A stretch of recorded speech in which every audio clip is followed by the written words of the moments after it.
আজকের দিনটা অন্যরকম। স্টেলার একাডেমির মাঠে দাঁড়িয়ে আছে সিলভা। একদিকে রোদ ঝলমল করছে আর অন্যদিকে কিছুটা অস্থির মন নিয়ে সে সব কিছু দেখছে। হঠাৎ করে ক্যালিক্স এসে তার হাতে কফি ধরিয়ে দিয়ে বলল, তুমি কফি খেতে থাকো, আমি তোমার জন্য স্ন্যাক্স নিয়ে আসি। সিলভা একটু বিরক্ত হয়ে ভাবল, কড়া রোদে কেউ কিভাবে কফি খায়, কিন্তু কথাটা গলায় আশ্রে পড়ল না।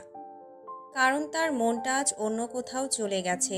সে কফিটা হাতে নিয়ে খানিক সময় তাকিয়ে থাকলো। হঠাৎ করেই তার গালে এক ধরনের ঠান্ডা অনুভূতি হলো। সিলভা চমকে উঠে দেখল অ্যাথিরিয়ন তার কাছে দাঁড়িয়ে আছে। হাতে ছিল ভেনাসের বিশেষ ফলের জুস, আর সিলভা বুঝতে পারল অ্যাথিরিয়ন সেই জুসটি তার গালে ধরে রেখেছে। অ্যাথিরিয়ন সোজা তার চোখের দিকে তাকিয়ে বলল, এই কড়া রোদে কফি খেতে খেতে তুমি যদি আরও গরম হয়ে যাও, তাই জুস নিয়ে আসলাম। অ্যাথিরিয়ন অন্য হাতে সিলভার কফিটা হাতে নিয়ে পাশের জায়গায় ফেলে দিল খুব স্বাভাবিকভাবে। সিলভা আবার একটু অবাক হয়ে অ্যাথিরিয়নকে দেখল। মনে মনে ভাবল, এই ছেলে কিভাবে এত ঠান্ডা মেজাজে এমন কাজ করে। সিলভা তখন একটু বিরক্তি নিয়ে বলল, তুমি আমার কফিটা ফেলে দিলে কেন? আমার বয়ফ্রেন্ড আমার জন্য যা আনবে আমি সেটাই খাবো। অ্যাথিরিয়ন হেসে বলল, তুমি ওকে চান্স দিয়েছ, কিন্তু বয়ফ্রেন্ড বানাওনি তো। আর ও তো প্রথম চান্সেই হেরে গেছে। ও তো তোমার কেয়ারই ঠিকভাবে করতে পারছে না। না হলে কি আর জুসের বদলে কফি নিয়ে আসে? হা, ডাফার ওই শালা। সিলভা অবাক হয়ে তাকে দেখল। তার চোখে একটু মজার বিরক্তির মিশেল ছিল। অ্যাথিরিয়ন তার কথা বলে যাচ্ছিল আর সিলভা ভাবছিল, অ্যাথিরিয়নের আবার কি হলো? তুমি কি বলতে চাও রিয়ন? সিলভা একটু ঠান্ডা গলায় বলল। অ্যাথিরিয়ন অদ্ভুতভাবে হেসে সিলভার দিকে তাকালো। আমি বলতে চাচ্ছি তোমার না হওয়া বয়ফ্রেন্ড তোমার যত্ন ঠিকভাবে নিতে পারছে না। তবে চিন্তা করো না, আমি আছি তো। সিলভা তখন তার ব্যাগ থেকে একটা কলম বের করে স্লো মুভমেন্টে জুসের বোতলে কিছু একটা লিখে ফেলে। তারপর সেটা নিয়ে নির্দিষ্টভাবে অ্যাথিরিয়নের হাতে ধরিয়ে দিয়ে কোনো কথা না বলেই চলে যায়। অ্যাথিরিয়ন অবাক হয়ে বোতলটা দেখল। সেখানে সিলভা লিখেছে, I don't want your fucking care. তাকে কিছু বুঝতে না দিয়ে সিলভা চলে গেছে। অ্যাথিরিয়ন কিছু সময়ের জন্য বোতলটা হাতে নিয়ে দাঁড়িয়ে থাকল। মনে মনে ভাবতে লাগল, সিলভা এমন আচরণ কেন করছে? স্টেলার একাডেমির মাঠে তখনও রোদের কড়া তাপ। অ্যাথিরিয়ন চুপচাপ দাঁড়িয়ে হাতে স্পেশাল জুসের বোতলটা। সিলভা এক মুহূর্তের জন্য তার দিকে তাকিয়েছিল, তারপর কোনো কথা না বলেই চলে গিয়েছে। ঠিক তখনই ক্যালিক্স তড়িঘড়ি করে এসে অ্যাথিরিয়নের সামনে দাঁড়ালো। চারপাশে তাকিয়ে কিছুটা হতাশ স্বরে বলল, ব্রো, তুমি কি সিলভাকে দেখেছ?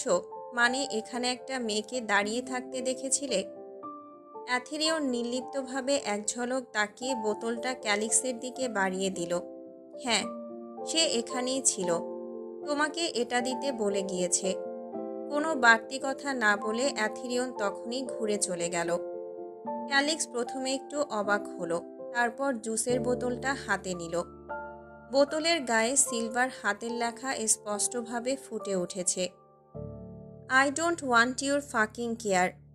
ক্যালিক্স বোতলের লেখাটা একদৃষ্টিতে তাকিয়ে দেখল, যেন প্রথমে বিশ্বাসই করতে পারছে না। বুকের ভেতর কোথাও একটা হালকা ধাক্কা লাগলো। সিলভা কি আসলেই মনে করে যে তার কেয়ার করার দরকার নেই, নাকি সে সত্যি ক্যালিক্সের অনুভূতিগুলো বুঝতে পারেনি?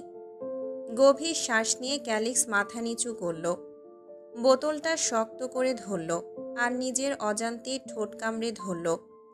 আজকের দিনটা কেন যেন আর আগের মতো লাগছে না। Mountain glass house. জ্যাসপার কাচের দেয়ালের সামনে দাঁড়িয়েছিল। দূরে আকাশের নিচে পুষ্পরাজ পাহাড়ের অব্যয় অস্পষ্ট দেখা যাচ্ছে। সেখানে আজ আগুন জ্বলবে। ল্যাবের বিশাল মনিটরে ভেসে উঠছে ক্রাবাথনদের ডিএনএ স্ট্রাকচার। তাদের শক্তির উৎস তাদের প্রতিরক্ষা ব্যবস্থা। জ্যাসপার একবার চোখ বুলিয়ে নিল। তার আঙুল দ্রুতগতিতে কিবোর্ডের উপর চলল। কম্পিউটারের স্ক্রিনে একের পর এক অ্যানালাইসিস শেষ হতে লাগলো। ওরা শক্তিশালী কিন্তু দুর্বলতাও আছে। জ্যাসপার নিজের সঙ্গে নিজেই কথা বলল। তাপ এবং আয়োনাইজড কার্বন, এটাই ছিল তাদের দুর্বলতা। বিশাল শরীর হলেও অতিরিক্ত তাপে তাদের কোষ পুড়ে যায়, আর আয়োনাইজড কার্বন তাদের কোষ বিভাজন বন্ধ করে দিতে পারে। যদি আমি এই দুটোকে একসাথে ব্যবহার করি, জ্যাসপার দ্রুত হাতে নতুন একটা অস্ত্র ডিজাইন করল। প্লাজমা ব্লাস্টার, যার তাপমাত্রা 1,00,000 ডিগ্রির উপরে যাবে, আর সাথে আয়োনাইজড কার্বন বুলেটস, যা তাদের টিস্যুতে ঢুকে ধ্বংস করে ফেলবে। আজকের পর থেকে ক্রাবাথনদের অস্তিত্ব থাকবে না। রাতের আকাশ কালো হয়ে আছে, কিন্তু পাহাড়ের বুকে লালচে আলো জ্বলছে। বিশাল বিশাল ক্রাবাথন দানবেরা গর্জন করছে। গুহার মধ্যে আলো ছায়ার খেলা। ক্রাবাথনরা বিশেষ কেমিক্যাল ছাড়া মানব রূপ ধরতে পারে না। একটা বিকট আওয়াজ হলো, আর মুহূর্তের মধ্যে জ্যাসপার পাহাড়ের উপর নামল। তার শরীরের চারপাশে একটা শক্তিশালী আগুনের বলয় জ্বলছে। চোখ রক্তিম লাল, হাতে প্লাজমা ব্লাস্টার। ক্রাবাথনরা, আজ তোমাদের শেষ দিন। এক ঝলকে জ্যাসপার নিজের অস্ত্র তাক করল, ট্রিগার টানল। একটা তীব্র লালচে আগুনের ঢেউ বেরিয়ে এলো কয়েক সেকেন্ডের মধ্যেই। বিশাল কয়েকটা ক্রাবাথন আগুনে পুড়ে ছাই হয়ে গেল। পাহাড়ের দানবগুলো চিৎকার করে উঠল। কেউ কেউ পালানোর চেষ্টা করল, কিন্তু জ্যাসপার আজ কাউকেই ছাড়বে না। সে ঝাঁপিয়ে পড়ল। কার্বন বুলেটগুলো একের পর এক ছুটতে লাগলো। প্রতিটা বুলেট ক্রাবাথনদের শরীরে বিদ্ধ হচ্ছে। মুহূর্তের মধ্যে ওদের গায়ের শক্ত চামড়া ফেটে যাচ্ছে। হঠাৎ কয়েকটা বিশাল ক্রাবাথন একসাথে জ্যাসপারের দিকে ছুটে এলো। হা হা, কামন। জ্যাসপার নিঃশ্বাস নিল, আর সাথে সাথে তার চারপাশে আগুনের ঢেউ তৈরি হলো। বিশাল ঢেউ এক ঝলকে চারপাশের সব দানবকে গ্রাস করে নিল। শেষ চিৎকারের পর সবকিছু নিস্তব্ধ হয়ে গেল। জ্যাসপার এবার পাহাড়ের চূড়ায় উঠল। নিচের দিকে তাকিয়ে দেখল পুরো পাহাড় জুড়ে ছড়িয়ে থাকা ক্রাবাথনদের মৃতদেহ। আগুনের শিখা পাহাড়ের চূড়ায় লালচে আলো ছড়িয়ে দিয়েছে। আগুনের শিখা ধীরে ধীরে ম্লান হয়ে আসছে। বিশাল পাহাড়ের বুক জুড়ে ছড়িয়ে আছে ক্রাবাথনদের ছাই হয়ে যাওয়া দেহ। বাতাসে পোড়া কার্বনের গন্ধ ভেসে বেড়াচ্ছে। নিস্তব্ধতায় যেন শূন্যতা জমে আছে। জ্যাসপার পাহাড়ের চূড়ায় দাঁড়িয়ে আকাশের দিকে তাকালো। চোখ দুটো লালচে জ্বলছে, শ্বাস ধীর কিন্তু ভারী। আগুনের আলোতে তার রূপ যেন আরো ভয়ঙ্কর লাগছে। সে ধীরে ধীরে আকাশের দিকে মুখ তুলে বলল, লুকিয়ান, তোমার মৃত্যু এতটাও সহজ হবে না। তার কণ্ঠস্বর ঠান্ডা, কিন্তু তাতে লুকিয়ে থাকা প্রতিশোধের আগুন অনুভব করা যায়। সে এক পা সামনে বাড়ালো। আগুনের ছাই মাটিতে চূর্ণ হলো। থ্যালাস, জ্যাসপার দাঁত চেপে বলল, যেন সেই নাম উচ্চারণ করাই ঘৃণার বহিঃপ্রকাশ। তোরা লুকিয়ানের মৃত্যু হবে আমার ফিওনার চোখের সামনে। সে দেখবে কেমন করে আমি তোদেরকে শেষ করব। তার চোখে বিদ্যুৎ ঝলসে উঠল। চারপাশের আগুনের শিখাগুলো যেন মুহূর্তে আরও উজ্জ্বল হয়ে উঠল। বাতাসের শক্তির কম্পন ছড়িয়ে পড়ল। আর মৃত্যুর আগে তোমরা এমন শাস্তি পাবে যা তোদের প্রতিটা মুহূর্তে মনে করিয়ে দেবে কার অস্তিত্বের দিকে হাত বাড়িয়েছিলি। সে হাত মুঠো করল। চারপাশের বাতাস থমথমে হয়ে উঠল। আগুনের কণা শূন্যে ভাসতে লাগল। আজকের রাত শুধু ধ্বংসের রাত নয়, আজকের রাত প্রতিশোধের শুরু। পুষ্পরাজ পাহাড়ের ধ্বংসস্তূপের মাঝে ধুঁকছিল একমাত্র বেঁচে থাকা ক্রাবাথন। সে এখন মানব রূপে পড়ে আছে, কারণ মৃত্যুর সময় ক্রাবাথন কেমিক্যাল ছাড়াই মানব রূপে ফিরে আসে। তার গায়ের আঁশ ধুলোয় মাখা, শ্বাস দ্রুততর হয়ে আসছে। তার চারপাশে শুধু ধ্বংসের চিহ্ন। জ্যাসপারের তাণ্ডবে পুড়ে ছাই হয়ে গেছে শত শত ক্রাবাথন। জ্যাসপার ধীর পায়ে এগিয়ে এলো। তার চোখ জ্বলছে নীল আগুনের মতো। লুকিয়ান কোথায়? তার কণ্ঠে কোনো অনুভূতি নেই, শুধু কঠিন প্রতিশোধের প্রতিধ্বনি। ধুঁকতে ধুঁকতে ক্রাবাথন হাসল। তার কণ্ঠে ব্যথার বিস্ময় মিশেছিল। তুমি পুরো বংশ শেষ করে দিলে। ড্রাগন প্রিন্স হয়ে ভেনাসের নিয়ম ভেঙে আমাদের হত্যা করলে কেন? জ্যাসপার থেমে গেল। তারপর তার শরীর শক্ত হয়ে উঠল। দাঁত চেপে ফিসফিস করে বলল, তোদের লিডার লুকিয়ান। আমার ভালোবাসার সাথে যা করেছে, আমার স্ত্রীকে যে নরকের মধ্যে ফেলে দিয়েছে। হঠাৎ এক বজ্রনীনাদের মতো গর্জন করে উঠল সে। পাহাড়ের বাতাস কেঁপে উঠল, মাটির ধুলো উড়ে যেতে লাগলো। এটা খুবই কম শাস্তি তোদের জন্য। আমি তোদের অস্তিত্বের স্মৃতিও পৃথিবী থেকে মুছে ফেলব। সে সামনে ঝুঁকে এলো, তার চোখে নীল আগুন দপদপ করছে। লুকিয়ানের শাস্তি হবে ভয়াবহ। সে মরার জন্য আমার কাছে ভিক্ষা চাইবে, কিন্তু আমি তাকে সহজে মরতে দেব না। ক্রাবাথনের চোখে আতঙ্ক ফুটে উঠল। এই ড্রাগন প্রিন্স শুধু ধ্বংস করতে আসেনি, সে ন্যায় বিচারের নামে প্রতিশোধের আগুন নিয়ে এসেছে। জ্যাসপার আর এক মুহূর্ত অপেক্ষা করল না। ধ্বংসস্তূপের মাঝে পড়ে থাকা শেষ ক্রাবাথনটিকে পেছনে ফেলে সে দ্রুত আকাশে উঠে গেল। তার চোখে ছিল অদম্য প্রতিশোধের আগুন। লুকিয়ানের লোকেশন সে পেয়ে গেছে। রাতের আকাশ কালো মেঘে ঢাকা, আর সেই অন্ধকার চিরে জ্যাসপার এগিয়ে চলল বজ্রের মতো। তার ড্রাগন রূপে ডানা ঝাপটানোর সঙ্গে সঙ্গে বাতাসে জ্বলন্ত স্ফুলিঙ্গ ছড়িয়ে পড়ল।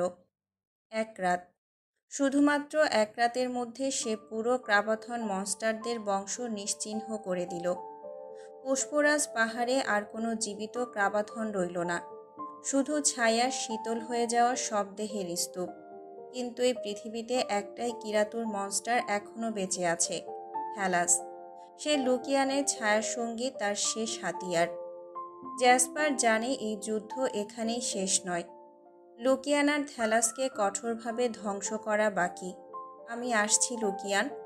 তার ফিসফিসানো কণ্ঠ রাতের বাতাসের সাথে মিশে গেল, আর সাথে সাথে এক ঝলক নীল বিদ্যুৎ আকাশে জ্বলে উঠল, যেন প্রকৃতি ওই ধ্বংসযজ্ঞের সাক্ষী হয়ে থাকল।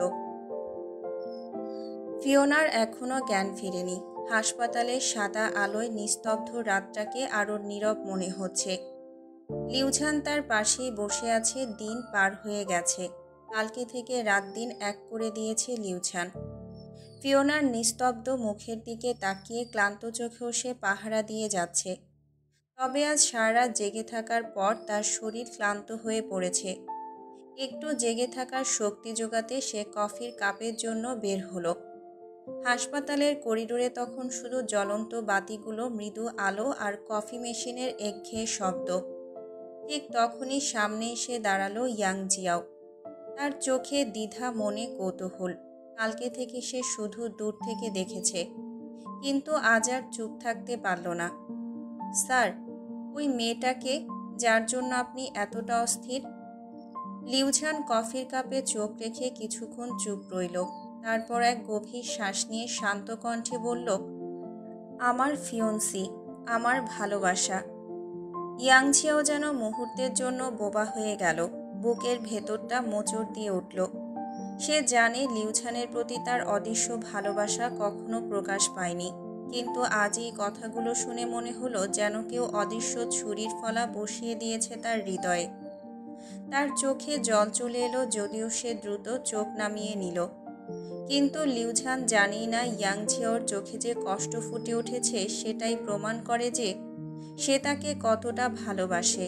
লিউঝান নিজের কফির কাপে মনোযোগ দিল, আর ইয়াংঝিয়াও নীরবে সরে গেল। একজনের ভালোবাসা জ্ঞানের বাইরে, আর অন্যজনের ভালোবাসা রয়ে গেল নীরবতার আড়ালে। ইয়াংঝিয়াও পেছনে ফিরে ধীর পায়ে চলে যাচ্ছিল, তার হৃদয়ে চাপা কষ্ট, চোখের কোণে লুকানো জল। কিন্তু ঠিক তখনই একটা দম বন্ধ করা গোঙানির শব্দ কানে এলো। সে দ্রুত ঘুরে তাকায়। লিউঝান তার ডান হাতে পেটের পাশে চাপ দিয়ে রেখেছে। তার মুখ কুঁচকে গেছে, কপালে বিন্দু বিন্দু ঘাম। ব্যথায় পুরো শরীর কেঁপে উঠছে। ইয়াংঝিয়াও মুহূর্তের জন্য হতবাক হয়ে গেল। স্যার, কি হয়েছে আপনার?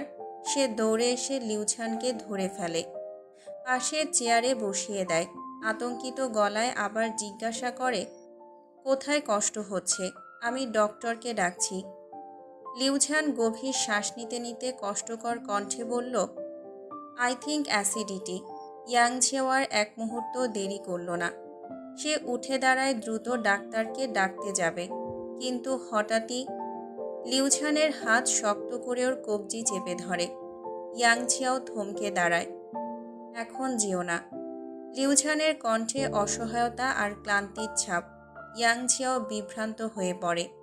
সে ধীরে ধীরে বসে পড়ে লিউঝানের পাশে। লিউঝান তখন চোখ বন্ধ করে ক্লান্ত হয়ে পড়ে। তারপর আস্তে করে মাথাটা ইয়াং ঝিয়ার কাঁধে হেলিয়ে দেয়। ইয়াং ঝিয়ার দম বন্ধ হয়ে আসে। এত কাছাকাছি, এত অপ্রত্যাশিতভাবে তার হৃদয় পাগলের মতো ধুকপুক করতে থাকে, কিন্তু সে নড়তে পারে না। হয়তো এই মুহূর্তটা শুধুই কিছুক্ষণের জন্য, হয়তো লিউঝান অন্য কাউকে ভালোবাসে, তবু এই মুহূর্তটাকে সে ধরে রাখতে চায়। কিছুক্ষণের জন্য হলেও সে লিউঝানের কাছে থাকার অনুমতি পেয়েছে। প্রাসাদের রাজকীয় করিডোর ধরে ধীর পায়ে হেঁটে অ্যাথিরিয়ন ফিরে এলো। বাহিরে আকাশে তারাগুলো জ্বলজ্বল করছে, কিন্তু তার মনের ভেতর গভীর অন্ধকার। কিছু একটা যেন বুকের ভেতর শূন্যতা তৈরি করেছে, অথচ সে ঠিক বুঝতে পারছে না ঠিক কি হচ্ছে। কিচেন থেকে হাসির শব্দ ভেসে আসছে। থারিনিয়াস আর আলবিরা একসঙ্গে কিছু একটা রান্না করছে। কাচের জানালা দিয়ে উকি দিয়ে দেখলো আলবিরা কোনো একটা নতুন রেসিপি নিয়ে ব্যস্ত, আর থারিনিয়াস মজার ছলে ওর পাশে দাঁড়িয়ে সাহায্য করছে। রাজপ্রাসাদের পরিবেশে আজ এক ধরনের উষ্ণতা ছড়িয়ে আছে, কিন্তু অ্যাথিরিয়নের মন যেন সেখানে নেই। সে নিঃশব্দে দরজার ফ্রেমে ভর দিয়ে দাঁড়িয়ে রইল। তার দৃষ্টি কিচেনের উজ্জ্বল আলোর দিকে থাকলেও মন যেন অন্য কোথাও আটকে আছে। একটা মুখ, একটা নাম, একটা অদ্ভুত অনুভূতি, সিলভা। কেন জানি আজ তার সব কিছু এলোমেলো লাগছে, অথচ সে তো এমন ছিল না। সিলভার জন্য সে ছিল অনুভূতিহীন শক্তপোক্ত আগুনের মতো তেজস্বী। তাহলে আজই অস্থিরতা কেন? তার ভেতরে কিছু একটা ভাঙছে, কিন্তু অ্যাথিরিয়ন জানে না এই ভাঙনটাই হয়তো ভালোবাসার প্রথম ধাপ। ডাইনিং টেবিলের চারপাশে এক ধরনের অদৃশ্য অস্থিরতা ছড়িয়ে পড়েছে। সোনালি ঝাড়বাতির আলোয় টেবিল জুড়ে সাজানো রাজকীয় খাবারগুলোর দিকে কারোরই মন নেই। অ্যাথিরিয়ন নিঃশব্দে তার কাঁটা চামচ দিয়ে থালার উপর আঁচড় কাটছে, কিন্তু খাবারের দিকে কোনো আগ্রহ নেই। চোখের নিচে হালকা ক্লান্তির ছাপ স্পষ্ট। অ্যাকোয়ারা একদৃষ্টিতে ওর দিকে তাকিয়ে থাকলো।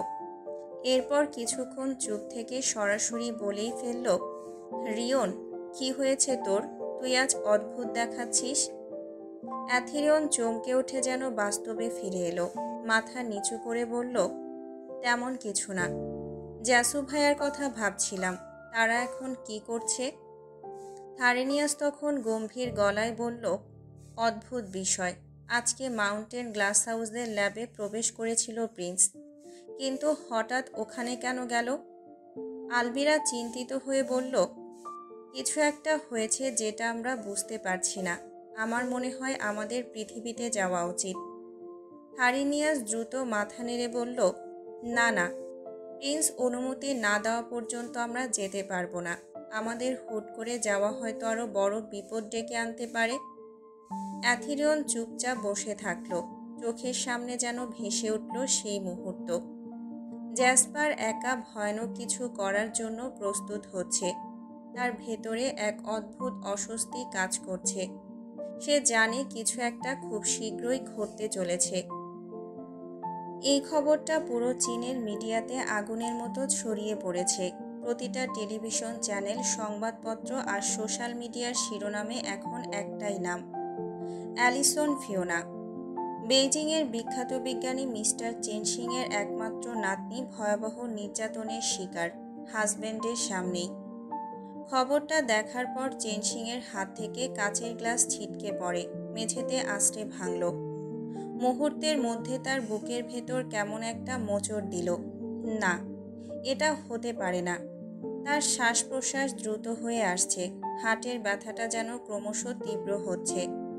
মিস ঝাং পাশের ঘর থেকে ছুটে এলো। মিস্টার চেনশিং, আপনি ঠিক আছেন? তার দৃষ্টি দ্রুত টিভির স্ক্রিনের দিকে গেল, যেখানে ফিওনার ছবি ভেসে উঠছে আর সংবাদ পাঠক ভয়াবহ বিস্তারিত জানাচ্ছে। মিস ঝাং হতবম্ব হয়ে গেল। এটা এটা কিভাবে সম্ভব? চেনশিংয়ের হাত কাঁপছে। তার চোখের সামনে যেন সমস্ত পৃথিবী ঘোলা হয়ে যাচ্ছে। তিনি কেবলই ফিওনার ছোটবেলার সেই হাসি খুশি মুখটা দেখতে পাচ্ছেন।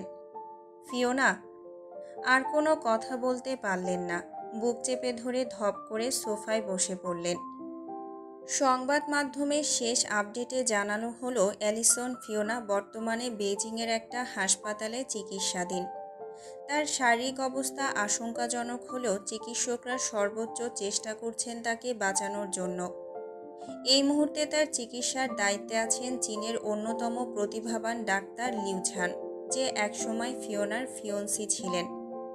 এই ঘোষণার পর মিডিয়া জগতে যেন নতুন করে আলোড়ন উঠল। ফিওনার প্রাক্তন ফিয়ন্সি, তাহলে কি লিউঝানই ফিওনার প্রকৃত ভালোবাসা ছিল? ফিওনার বর্তমান হাজবেন্ড কোথায়? কেন সে তার স্ত্রীকে বাঁচাতে আসেনি? চেনসিং আর এক মুহূর্ত সহ্য করতে পারলেন না। আমাকে হাসপাতালে নিয়ে চলো এখনই। মিস চাং চেনসিংয়ের ওষুধ আর জ্যাকেট নিয়ে এলেন। স্যার, আপনার শরীর দুর্বল, আপনি এখন বের হতে পারবেন না। কিন্তু চেনসিং থামলেন না। আমার নাতনিকে একবার দেখতে হবে, তার পাশে থাকতে হবে। অন্যদিকে হাসপাতালের কোল্ড করিডোরের এক কোণে ইয়াংছিওয়ের পাশে বসে থাকা লিউঝান। তার চোখ লাল ক্লান্তিতে ভরা। সে গত 24 ঘন্টা ফিওনার জন্য লড়াই করে গেছে, যার ফলস্বরূপ খাওয়া ঘুম ঠিকমতো না করে তার অ্যাসিডিটির সমস্যা দেখা দিয়েছে। কিন্তু তার হৃদয়ের ভেতরেও ঝড় বইছে। ক্যামেলিয়া, তুমি কি সত্যি আমার কাছে ফিরে এসেছো? তার হাতের মুঠোয় রাখা ছোট্ট আংটিটা শক্ত করে ধরলেন। সে জানে এটা কেবল চিকিৎসা নয়, এটা তার হারিয়ে যাওয়া ভালোবাসার সাথে নতুন করে দেখা হওয়ার মুহূর্ত। রাত গভীর, তবে অ্যাথেরিয়নের চোখে ঘুম নেই। বিছানায় শুয়ে থেকেও তার মন কোথাও অন্য জায়গায় আটকে আছে। বাইরে চাঁদের আলো জ্বলজ্বল করছে, বাতাসে এক ধরনের অস্থিরতা ভেসে বেড়াচ্ছে। হারিনিয়াস, আলবিরার অ্যাকোয়ারা পাশের ঘরে নতুন একটা গেম নিয়ে মেতে আছে, কিন্তু অ্যাথেরিয়ন তাদের কোনো কথাই শুনছে না। তার বুকের ভেতর একটা অজানা টান, সিলভাকে দেখতে ইচ্ছে করছে। এক মুহূর্ত দেরি না করে সে উঠে দাঁড়ালো। নিঃশব্দে বারান্দার দরজা খুলে আকাশের দিকে তাকালো। চাঁদের আলোতে তার রূপালি ড্রাগন ডানাগুলো ঝলমল করে উঠল। তারপর এক লাফে আকাশে উড়ে গেল, দ্রুতগতিতে উড়ে গেল সিলভার ঘরের দিকে। বারান্দার রেলিংয়ে নেমে এলো নিঃশব্দে। ভেতরে উকি দিতেই দেখল সিলভা ল্যাপটপে কারো সাথে কথা বলছে। একটা ছেলের গম্ভীর কণ্ঠ ভেসে এলো স্পিকার থেকে। তুমি কি এখনই ড্রেসটা পরে দেখাতে পারবে? অ্যাথেরিয়ন চোখ কুঁচকে উঠল। সিলভা মিষ্টি হেসে বলল, ওয়েট, আমি তোমাকে ড্রেসটা পরে দেখাচ্ছি। অ্যাথেরিয়নের শরীরটা যেন মুহূর্তেই পাথর হয়ে গেল। সিলভা ল্যাপটপ বন্ধ করলো, তারপর আলমারি খুলে একটা সুন্দর পোশাক বের করলো। অ্যাথেরিয়ন তখনও বারান্দার কোণ থেকে তাকিয়ে আছে, নিঃশ্বাস বন্ধ করে। পরবর্তী মুহূর্তে যা ঘটল সেটা সে একেবারেই আশা করেনি। সিলভা নিজের গায়ের জামা খুলতে শুরু করলো। অ্যাথেরিয়নের পুরো শরীর জমে গেল, চোখ বড় হয়ে গেল। তারপর সঙ্গে সঙ্গে নিজের চোখে হাত চাপা দিল আর দ্রুত ঘুরে দাঁড়ালো। তার মনে হলো যেন বিদ্যুৎ খেলে গেল শরীর জুড়ে। এই মুহূর্তে পালিয়ে যাওয়া উচিত, কিন্তু তার পা নড়ছে না। তার মাথার ভেতর একটা অস্থিরতা দানা বাঁধছে। বুকের ভেতর প্রচণ্ড রাগ, বিরক্তি কিংবা অন্য কোনো অনুভূতি ঝড় তুলছে, যার নাম সে নিজেও জানে না। ক্যালিক্সের জন্য সিলভা পোশাক পরে দেখাবে? তার রক্ত যেন ফুটতে শুরু করলো। দাঁতে দাঁত চেপে বলল, অন্য কারো জন্য সাজবে সিলভা? কিন্তু তার কথার আওয়াজ এতটাই চাপা ছিল যে কেউ শুনতে পেল না। আধা চোখে সে আঙুলের ফাঁক দিয়ে একটু দেখে নিল। সিলভা সম্পূর্ণ নতুন ড্রেস পরেছে। তার কোমল ত্বকে স্নিগ্ধ ফেব্রিক্স ভাসছে, যা তাকে এক অনন্য রূপে পরিণত করেছে। সেই অফ শোল্ডার ড্রেসে সিলভা আরও বেশি আকর্ষণীয় হয়ে উঠল। আর তখনই অ্যাথেরিয়নের রাগ বেড়ে গেল। তার অন্তরের গহীনে এক ঝড় শুরু হয়ে গেল। একবার সুযোগ পেলে তোকে আমার সামনে 100টা ড্রেস পরিয়ে ছাড়ব।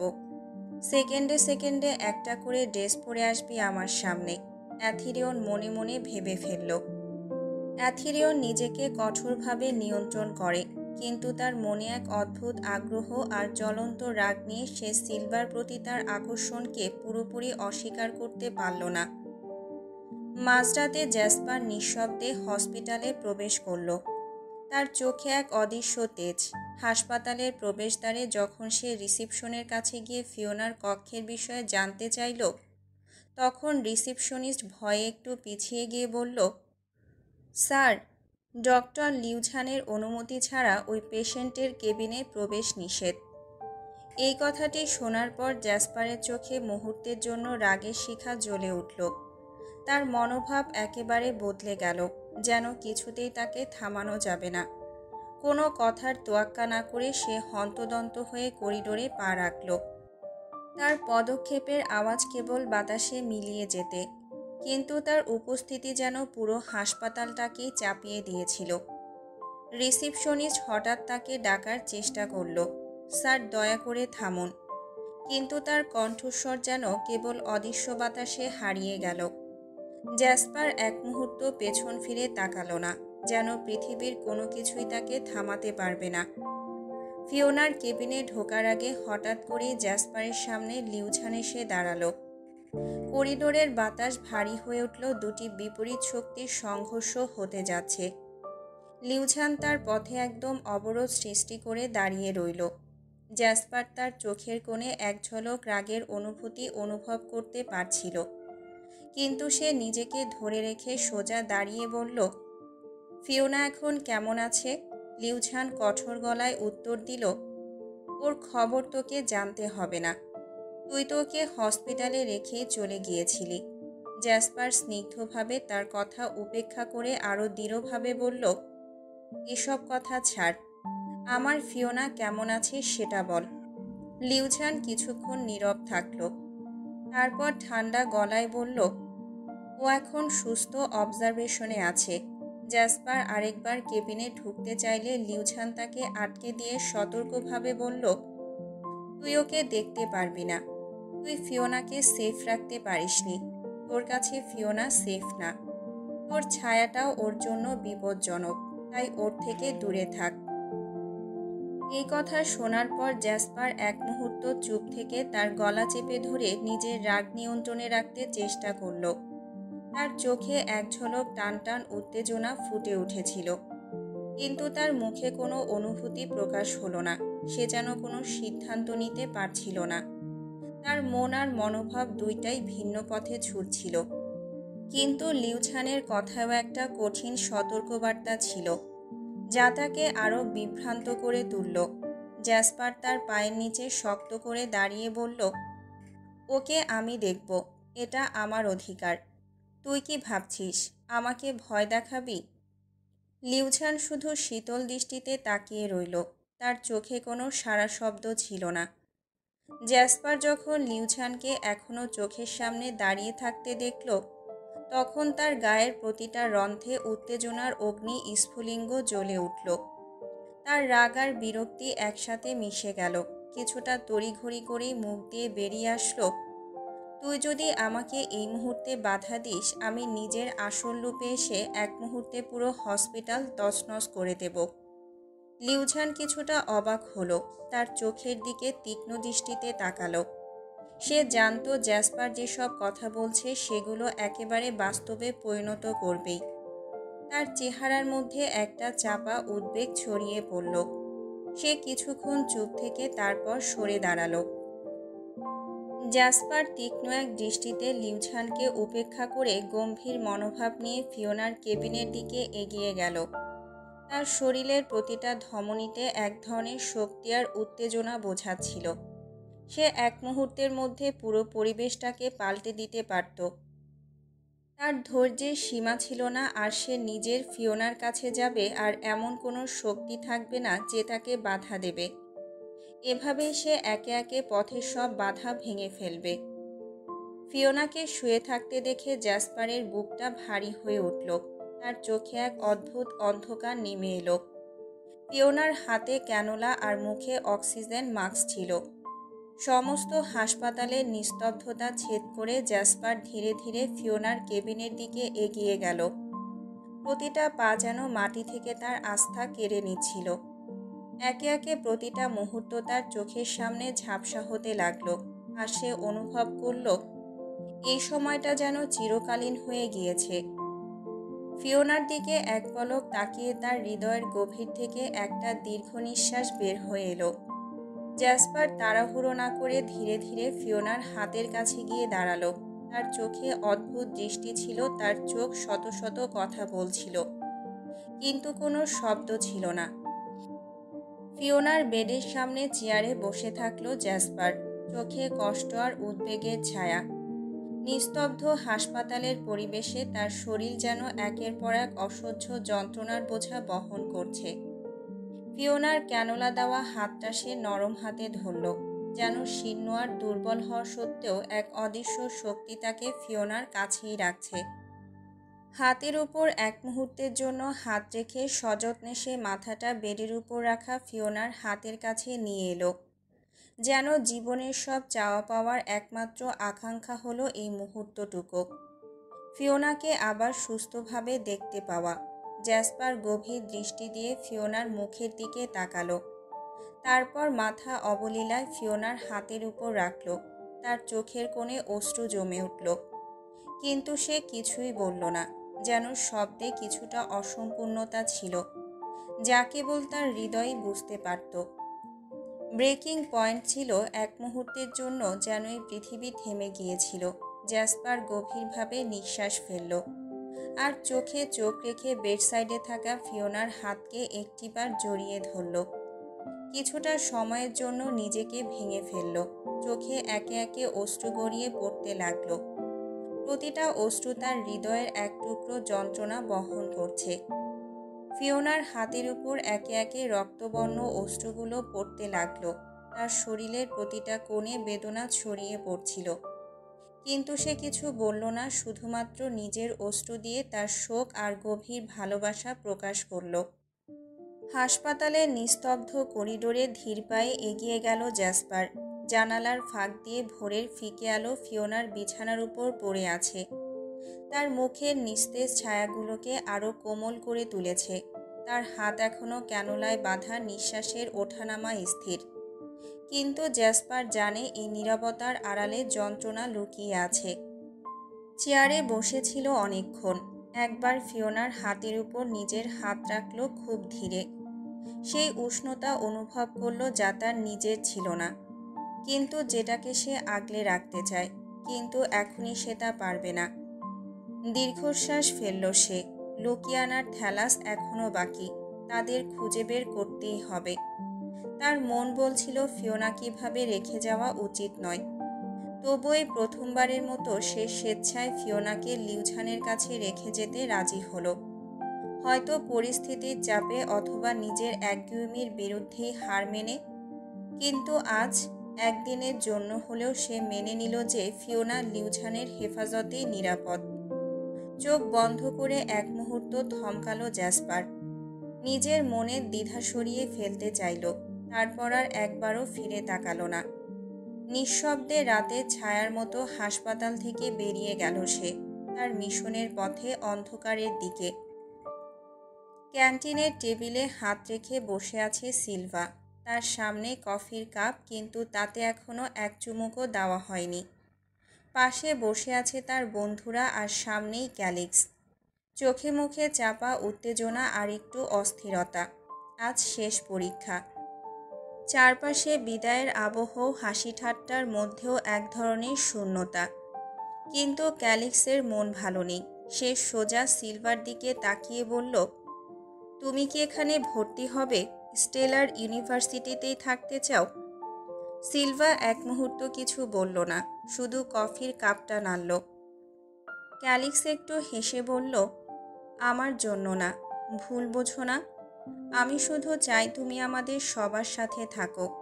বন্ধুরা একে অপরের দিকে তাকিয়ে হাসল, কিন্তু ক্যালিক্সের চোখে ছিল এক অন্যরকম প্রশ্ন। একটু চুপ থেকে সে হঠাৎই বলল, সিলভা, তুমি কি আমাকে নিয়ে কিছু ভেবেছ? মানে? সে একটু থেমে নিল, তারপর সরাসরি বলেই ফেলল, তুমি কি আমার গার্লফ্রেন্ড হবে? চারপাশের কোলাহল মুহূর্তেই যেন স্তব্ধ হয়ে গেল। সিলভা তাকিয়ে রইল ক্যালিক্সের চোখের দিকে। সেখানে অপেক্ষা, আশা আর একরাশ অনিশ্চয়তা। সে এবারও কোনো উত্তর দিল না, শুধু দীর্ঘশ্বাস ফেলে বলল, আমি আরও সময় চাই। ক্যালিক্স ছোট একটা হাসি দিল, যেন সেই উত্তরটাই আশা করেছিল। কিন্তু তার চোখের গভীরে একটুখানি হতাশা লুকিয়েছিল, যা শুধু সিলভাই দেখতে পেল। ক্যান্টিনের আলোচনায় এবার নতুন একটা পরিকল্পনা তৈরি হলো। সবাই মিলে সিদ্ধান্ত নিল আজ রাতে ফ্লোরাস রাজ্যে সিলভার কক্ষে বসে গ্রুপ স্টাডি করবে। পরীক্ষার শেষ মুহূর্তের প্রস্তুতি, বিশেষ করে প্র্যাকটিক্যাল বিষয়গুলো একসাথে রিভিশন দেওয়ার জন্য এটা খুবই দরকারি। ক্যালিক্স, এলেনা, মারিয়ান সহ সবাই বেশ উত্তেজিত, কিন্তু সিলভা এক মুহূর্ত দ্বিধায় পড়ে গেল।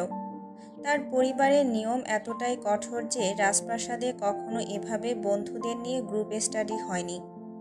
সিলভা একটু ইতস্তত করে বলল, আমি ঠিক জানি না এটা সম্ভব হবে কিনা। আমার বাবা, রাজা জারেন বা ফুপি লিয়ারা অনুমতি দেবেন কিনা। ক্যালিক্স হেসে বলল, তুমি যদি বলো তাহলে নিশ্চয়ই অনুমতি পাবে।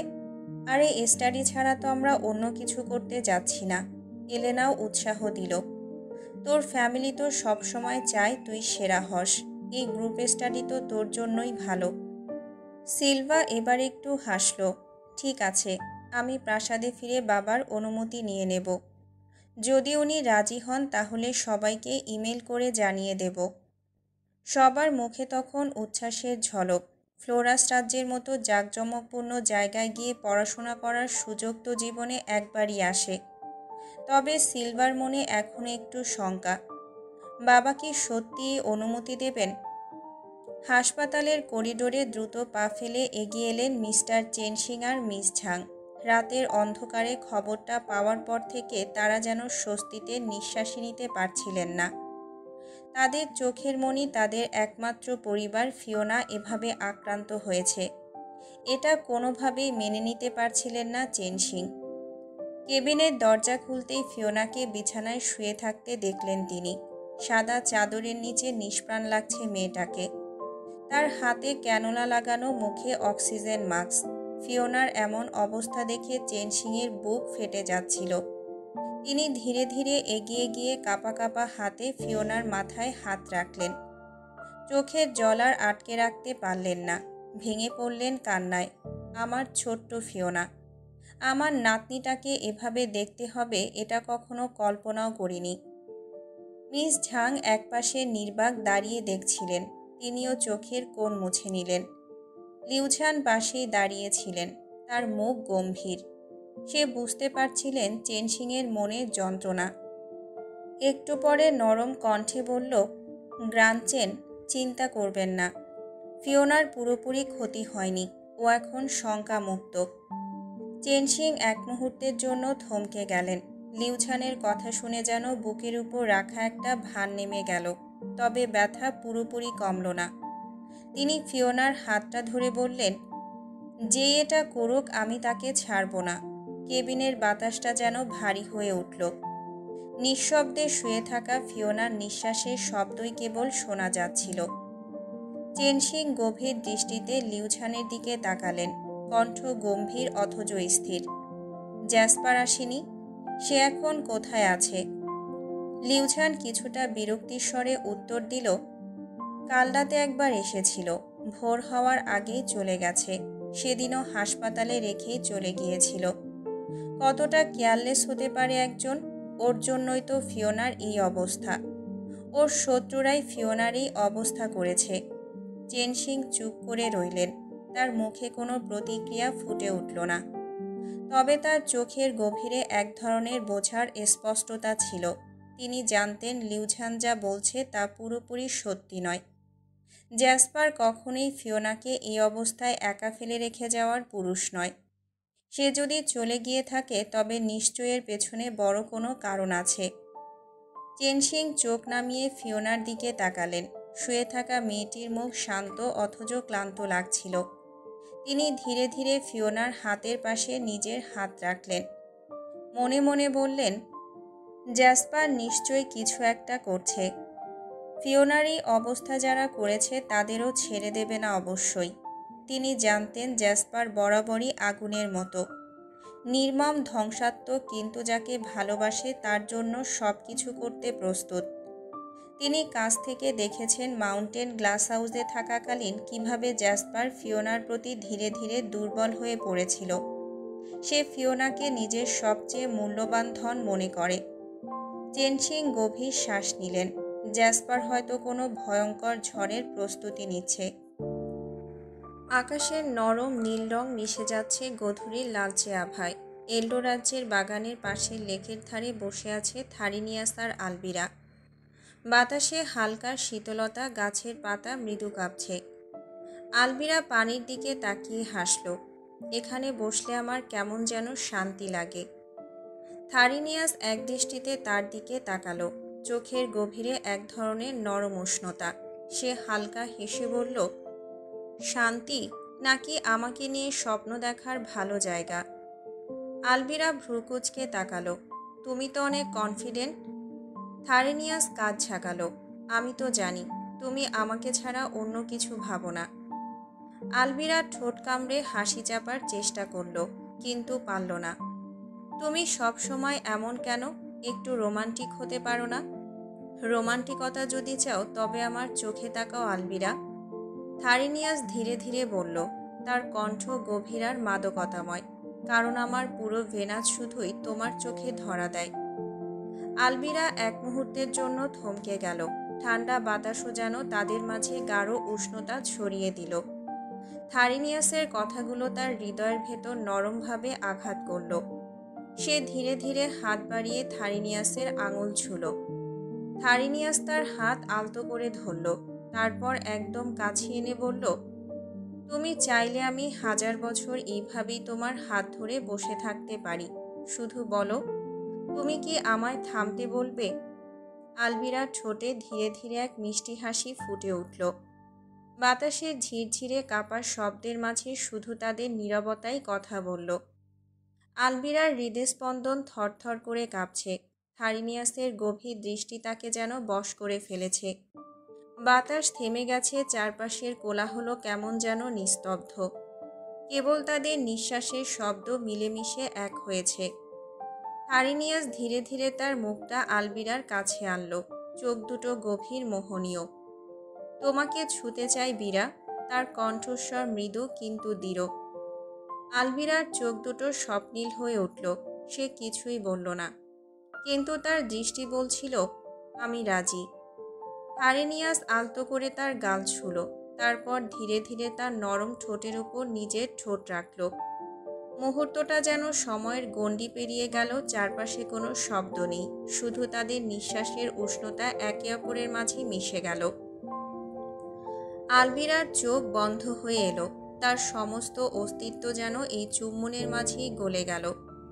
থারিনিয়াসের স্পর্শ নরম, কিন্তু তার অধিকারবোধ প্রবল। তারপর হঠাৎ থারিনিয়াস আলবিরাকে শক্ত করে নিজের বাহুডোরে টেনে নিল। আলবিরার কোমর জড়িয়ে ধরে তাকে নিজের বুকের সঙ্গে চেপে ধরল। কখনোই তাকে হারাতে চায় না। আলবিরা থারিনিয়াসের শক্ত বাহুতে বন্দী হয়ে চোখ বন্ধ করল। সে অনুভব করল এই উষ্ণতার মাঝে সে পুরোপুরি নিরাপদ। থারিনিয়াস তার চুলের গন্ধ নিতে নিতে মৃদুস্বরে বলল, তুমি আমার বীরা, আমার চিরকাল। আলবিরা তার মুখে মুখ গুজে এক ঝলক হাসল। তারপর ফিসফিস করে বলল, আর তুমিও আমার নিয়াস।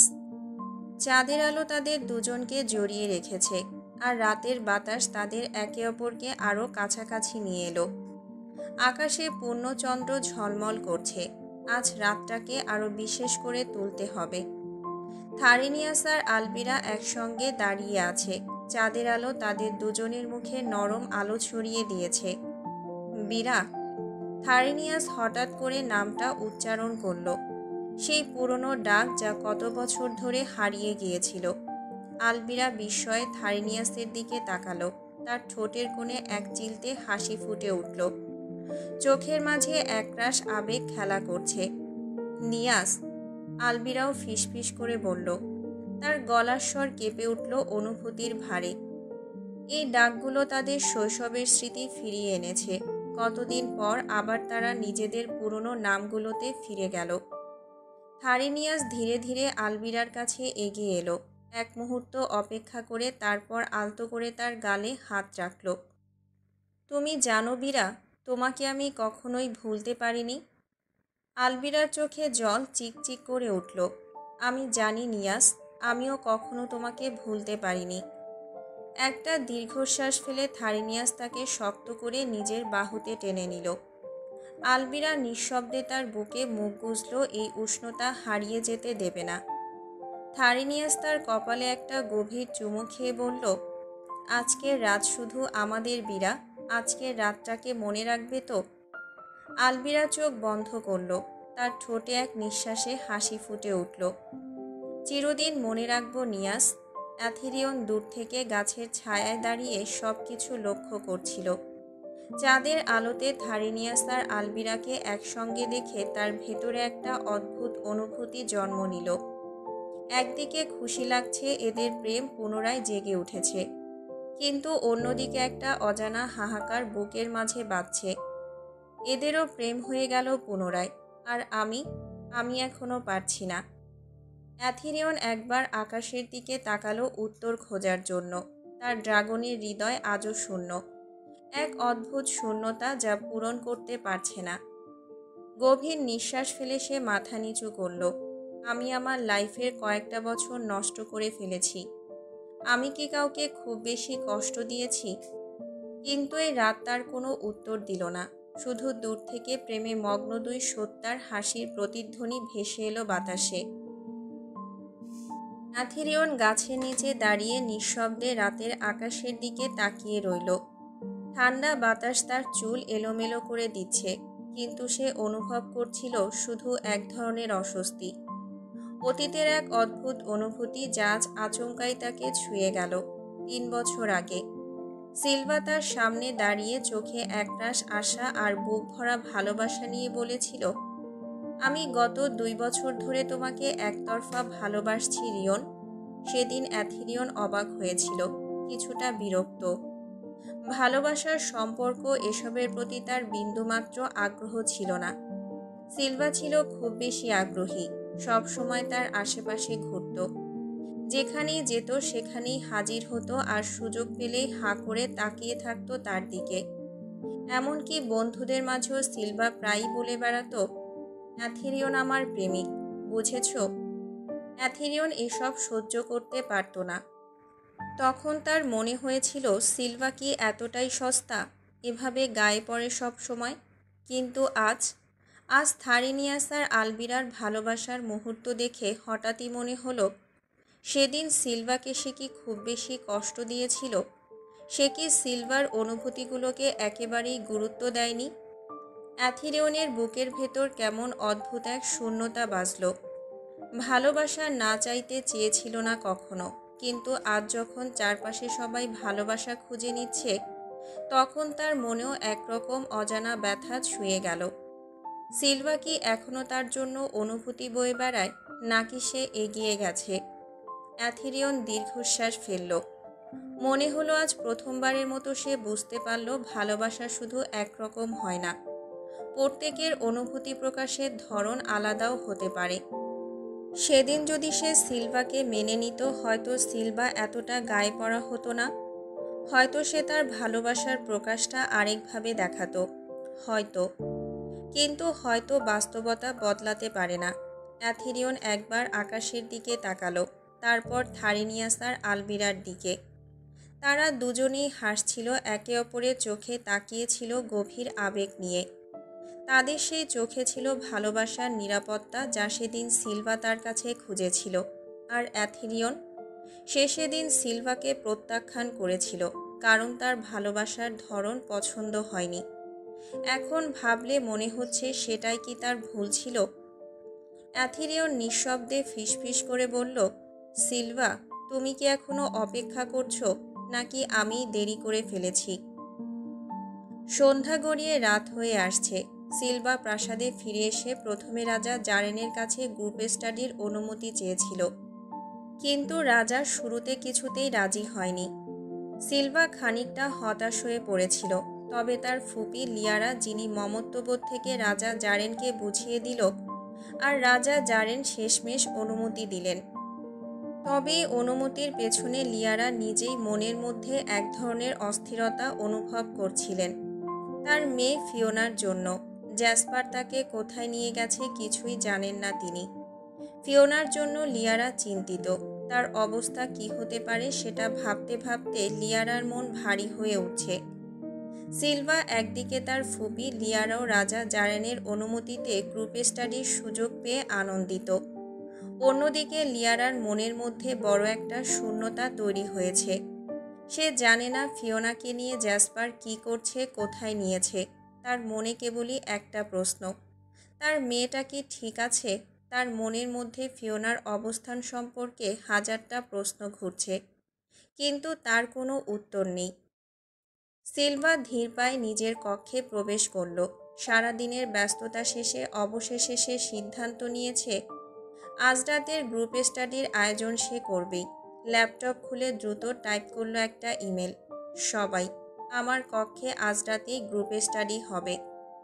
প্র্যাকটিক্যাল আর কিছু গুরুত্বপূর্ণ বিষয় কভার করা হবে। দেরি না করে চলে এসো সবাই। বাবার ফুপি অনুমতি দিয়েছেন।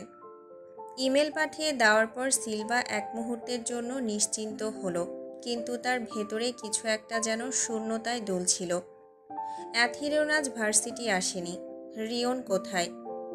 অ্যাথিরোনাস ভার্সিটিতে যায়নি। সকালে বেরোলেও দুপুরের পর সে ব্যক্তিগত কিছু কাজে ব্যস্ত হয়ে পড়েছিল। তবে সে ভুলে যায়নি তার আগ্রহ সিলভা। তাই সকালে সে তার এক বন্ধুকে বলেছিল, সিলভার দিকে নজর রাখিস, কোনো অদ্ভুত কিছু ঘটলে জানাবি। বন্ধুটি সেই কথাটা মনে রেখেছিল। দুপুরে ক্যান্টিনে বসে সে শুনেছিল সিলভা তার বন্ধুদের সাথে গ্রুপ স্টাডির পরিকল্পনা করছে। সাথে ক্যালিক্স থাকবে তার নিজের রাজকীয় কক্ষে। কিন্তু তখন সে নিজেও কাজের মধ্যে ডুবেছিল, তাই তখন জানানো হয়নি। এখন যখন রাতের বাতাস হালকা হয়ে আসছে তখন সে হঠাৎই থেমে গিয়ে ভাবল, আমি তো অ্যাথিরিয়নকে এখনও জানাইনি। তড়িঘড়ি করে সে অ্যাথিরিয়নকে ভিডিও কল করল। অ্যাথিরিয়ন ফোন তুলতেই বন্ধুটি বলল, বন্ধু, সিলভা এখন তার প্রাসাদে, তার রুমে গ্রুপ স্টাডির আয়োজন করছে। তুমি বলেছিলে নজর রাখতে, তাই জানাচ্ছি। অ্যাথিরিয়ন কিছুক্ষণ চুপ করে থাকলো। ফোনের পর্দায় বন্ধুর মুখের দিকে তাকিয়ে তার চোখে একরকম অদ্ভুত ভাব ফুটে উঠল। সিলভা তার রুমে, আর সবাই সেখানে যাচ্ছে। অ্যাথিরিয়নের কণ্ঠে এক শীতল অনুভূতি খেলে গেল। সে জানে না কেন, কিন্তু এই খবর তার ভেতরে এক অদ্ভুত সাড়া জাগালো। কিছু একটা বদলে যাচ্ছে, হয়তো অনেক কিছুই। সিলভার রাজকীয় কক্ষের উজ্জ্বল আলোয় মার্বেল মেঝে চিকচিক করছিল। বিশাল টেবিলের উপর বইপত্র ছড়িয়ে আছে, চারদিকে ছড়ানো নোটবুক, ল্যাপটপের আলোয় সবাই ব্যস্ত হয়ে পড়েছে। এলেনা মারিয়ানা একটা ফিজিক্সের সমীকরণ বোঝানোর চেষ্টা করছিল, আর ক্যালিক্স অলস ভঙ্গিতে বসে কখনো টেবিলের উপর হাত রেখে কখনো জানালার বাইরে তাকিয়ে সময় পার করছিল। সিলভা, এত সিরিয়াস হোস না, হালকা হাসি দিয়ে বলল এলেনা। একটু রিল্যাক্স কর, সবই হয়ে যাবে। সিলভা একটা দীর্ঘশ্বাস ফেলল।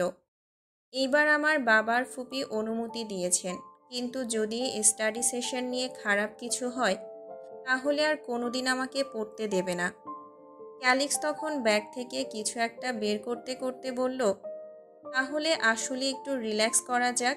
সেই মুহূর্তে সিলভা দেখল ক্যালিক্সের হাতে একটা ছোট বোতল। এটা কি? চমকে উঠে সিলভা বলল চোখ বড় বড় করে। অ্যালেনও এক মুহূর্তের জন্য থেমে গেল। ওহো ক্যালিক্স, তুমি এটা এনেছো? ক্যালিক্স হাসল। হ্যাঁ। একটু অ্যালকোহল, এত ভয় পাওয়ার কি আছে? সিলভা তখনই উঠে দাঁড়ালো। রাগে তার চোখ আগুনের মতো জ্বলছিল। ক্যালিক্স, তুমি কি জানো তুমি কি করছো? যদি বাবার ফুপি জানতে পারে তাহলে আর কোনোদিন গ্রুপ স্টাডি করতে দেবে না। ক্যালিক্স তখনও হাসছিল, কিন্তু এবার একটু অসহায় ভাবে। আরে, এটা তো মজা করার জন্য। আমাদের বয়স তো হয়েছে, একটুখানি নিলে সমস্যা কোথায়? সমস্যা? সমস্যা হলো এটা রাজপ্রাসাদ, এটা আমার রুম। তুমি জানো আমি কখনোই এসব করি না, আর তোমার জন্য যদি কিছু হয় আমাকে সব দায় নিতে হবে। এলেন তখন শান্তভাবে সিলভার দিকে তাকিয়ে বলল, সিলভা, ও আসলে সিরিয়াসলি নেয়নি ব্যাপারটা। চিল, কেউ কিছুই বলবে না। ক্যালিক্সো এবার মাথা নিচু করল। ঠিক আছে, ভুল হয়ে গেছে সিলভা, এটা নিয়ে টেনশন নিও না, আজকের দিনটাই তো। সিলভা ধীরে ধীরে গভীর নিঃশ্বাস নিল, তার রাগ একটু কমে এলো। ঠিক আছে, কিন্তু ক্যালিক্স, প্লিজ, এটা শেষবারের মতো, বুঝেছ? ক্যালিক্স মাথা নেড়ে সম্মতি দিল। এলেন একপাশ থেকে মুচকি হাসল। ঠিক আছে, তাহলে এবার হয়ে যাক। সিলভা একটা দীর্ঘশ্বাস ফেলে বই খুলে দিল, কিন্তু তার মনে হচ্ছিল এই রাতটা হয়তো সাধারণ কোনো স্টাডি সেশন থাকবে না। সিলভা, এলেনা, মারিয়ানা আর ক্যালিক্স একে একে এক গ্লাস করে অ্যালকোহল পান করল। হালকা নেশা ছুঁয়ে গেল তাদের শরীরের রন্ধে, হাসির ছন্দ বাড়িয়ে দিল কিছুটা। এটা তো মন্দ না, ক্যালিক্স হাসতে হাসতে বলল, গ্লাসটা টেবিলে রেখে দিল। সিলভা এক মুহূর্তের জন্য দ্বিধায় ছিল, কিন্তু অবশেষে সেও এক চুমুক দিল। স্বাদটা প্রথমে তিতা লাগলো, কিন্তু পরের মুহূর্তেই শরীরে এক অদ্ভুত শীতলতা নামিয়ে আনলো। আমি ভাবিনি আমি এটা পান করব কখনো, হালকা হাসল সিলভা। ঠিক তখনই বারান্দায় একটা ভারী শব্দ হলো, যেন কিছু একটা শক্তভাবে আছড়ে পড়েছে। কে ওখানে?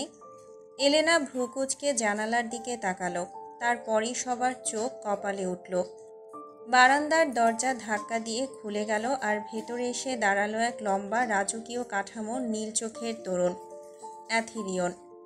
সিলভার হাত থেকে গ্লাস প্রায় পড়েই যাচ্ছিল। ক্যালিক্স কেমন যেন ভ্রুকুচকে অ্যাথিরিয়নের দিকে তাকালো। তাকে চেনা চেনা লাগছিল, কিন্তু মনে করতে পারছিল না ঠিক কোথায় দেখেছিল। অ্যাথিরিয়নের চোখ এক ঝলক কক্ষের চারপাশে বুলিয়ে গেল। টেবিলে রাখা অ্যালকোহলের বোতল, হাতে ধরা গ্লাস, আর তাদের মুখে অপরাধী হাসি। তার ঠোঁটের কোণে তাচ্ছিল্যের হাসি ফুটে উঠল। এটাই তাহলে তোমাদের গ্রুপ স্টাডির নমুনা? সিলভা তড়িঘড়ি করে উঠে দাঁড়ালো। মাথা একটু ঘুরে গেল নেশার কারণে। রিয়ন, তুমি এখানে এই মুহূর্তে? সেই প্রশ্ন তোমার করার কথা না। অ্যাথিরিয়নের কণ্ঠস্বর কঠোর লাগলো। তুমি অ্যালকোহল পান করছো সিলভা?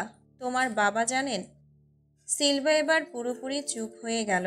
ক্যালিক্স এবার কিছুটা বিরক্তি সুরে বলল, তুমি কে আমাদের উপর নজরদারি করার? আমাদের মা বাবা না। অ্যাথিরিয়ন এবার তার দিকে তাকালো, চোখে বিদ্যুতের মতো তীক্ষ্ণ দৃষ্টি। আমি কে সেটা জানা তোমার দরকার নেই, কিন্তু তুমি কার সঙ্গে কথা বলছো সেটা বোঝা দরকার। এলেনা, মারিয়ানা তখন পরিস্থিতি সামলানোর জন্য হালকা হাসল। অ্যাথিরিয়ন ভাইয়া, আমরা তো কেবল একটু রিল্যাক্স করছিলাম। অ্যাথিরিয়নের চোখ এবার সিলভার দিকে ফিরে এলো। সিলভা, তুমি সত্যি রিল্যাক্স করছো? সিলভা কিছু বলার আগেই তার গলায় যেন কিছু একটা আটকে গেল। মনে হচ্ছিল রাজা জারেন যদি জানতে পারেন তাহলে। অ্যাথিরিয়নের চোখের গভীরে কিছু একটা ছিল, তীব্র অসন্তোষ নাকি শঙ্কা। সিলভা ঠিক বুঝতে পারছিল না। এই রাতটা যে এমন হবে তা সে স্বপ্নেও কল্পনা করেনি। অ্যাথিরিয়ন চোখ সরু করে সিলভার দিকে তাকিয়ে রইল, তারপর ধীর গলায় বলল, তুমি ভুলে গিয়েছো সিলভা, আমি শুধু তোমার কে। আমি তোমার বেয়াই হই, আর অভিভাবকও। সিলভার চোখ বিস্ময়ে বড় হয়ে গেল। ক্যালিক্স, এলেনা আর মারিয়ানা হতবম্ব হয়ে তাকিয়ে রইল। বেয়াই? ক্যালিক্স ফিসফিস করে বলল, যেন নিজের কানকে বিশ্বাস করতে পারছে না। অ্যাথিরিয়ন আর এক মুহূর্ত দেরি করল না, কণ্ঠে কঠোরতার ছোঁয়া এনে বলল, এই বাজে অভ্যেস আমি মেনে নিতে পারবো না। সব কিছু এখানেই শেষ। সবাই উঠে দাঁড়াও, বের হও। অ্যাথিরিয়নের কঠোর আদেশ শুনে এলেনা আর মারিয়ানা আতঙ্কে উঠে দাঁড়ালো।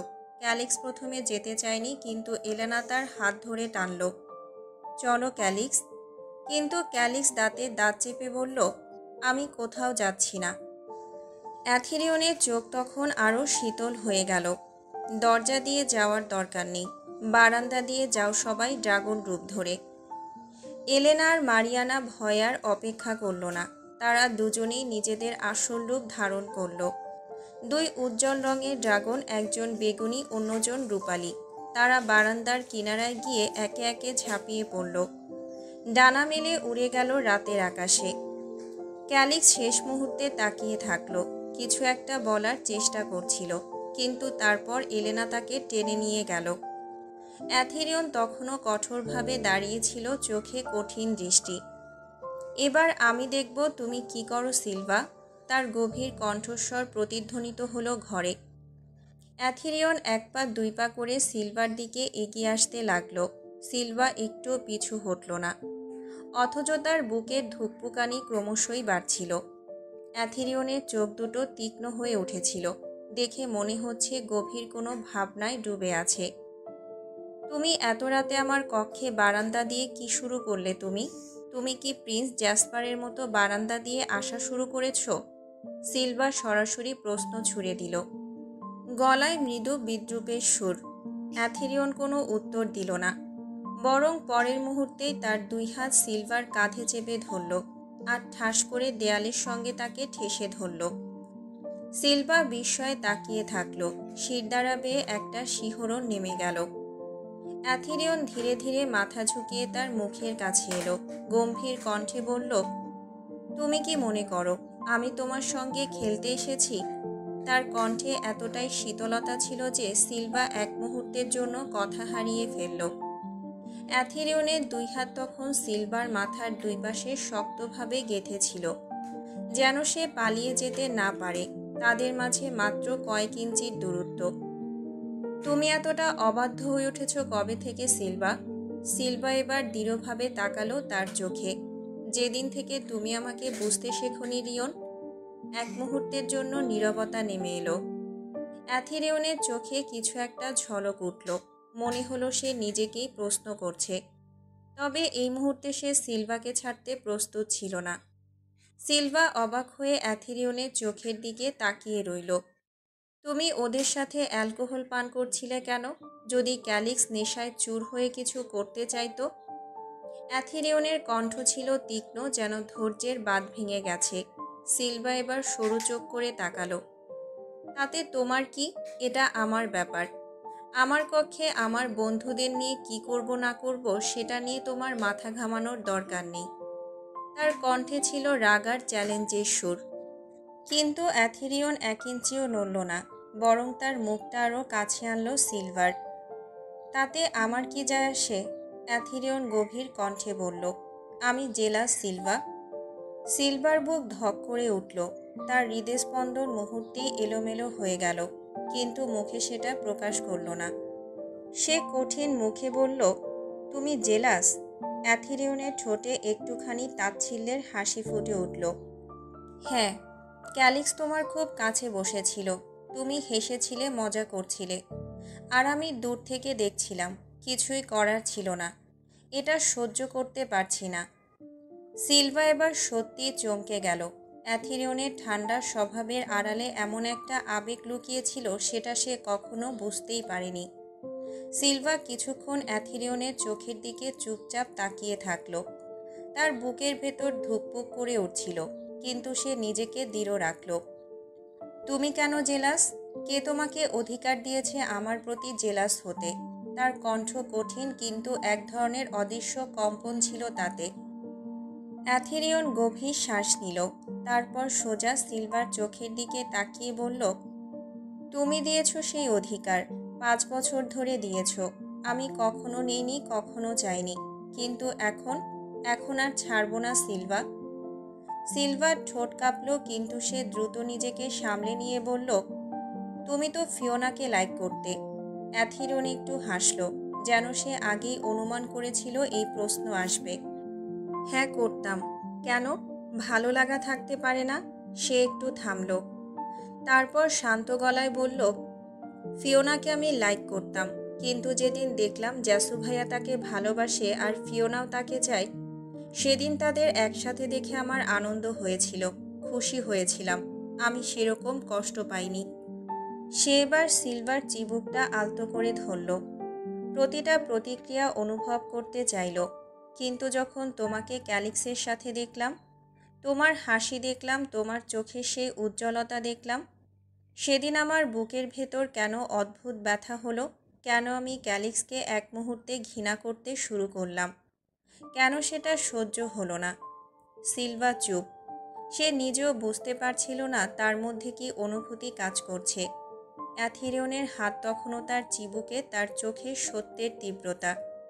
বলো সিলভা, তুমি কি সত্যি বিশ্বাস করো যে আমি তোমার জন্য কিছুই অনুভব করি না?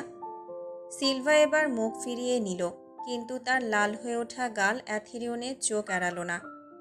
সিলভা একটা অলস ভঙ্গিতে হাতে চিবুক ঠেকিয়ে জমার চোখে অ্যাথিরিয়নের দিকে তাকিয়ে বলল, তুমি এখন যাও রিয়ন, আমার ঘুম পাচ্ছে, আমি ঘুমাবো।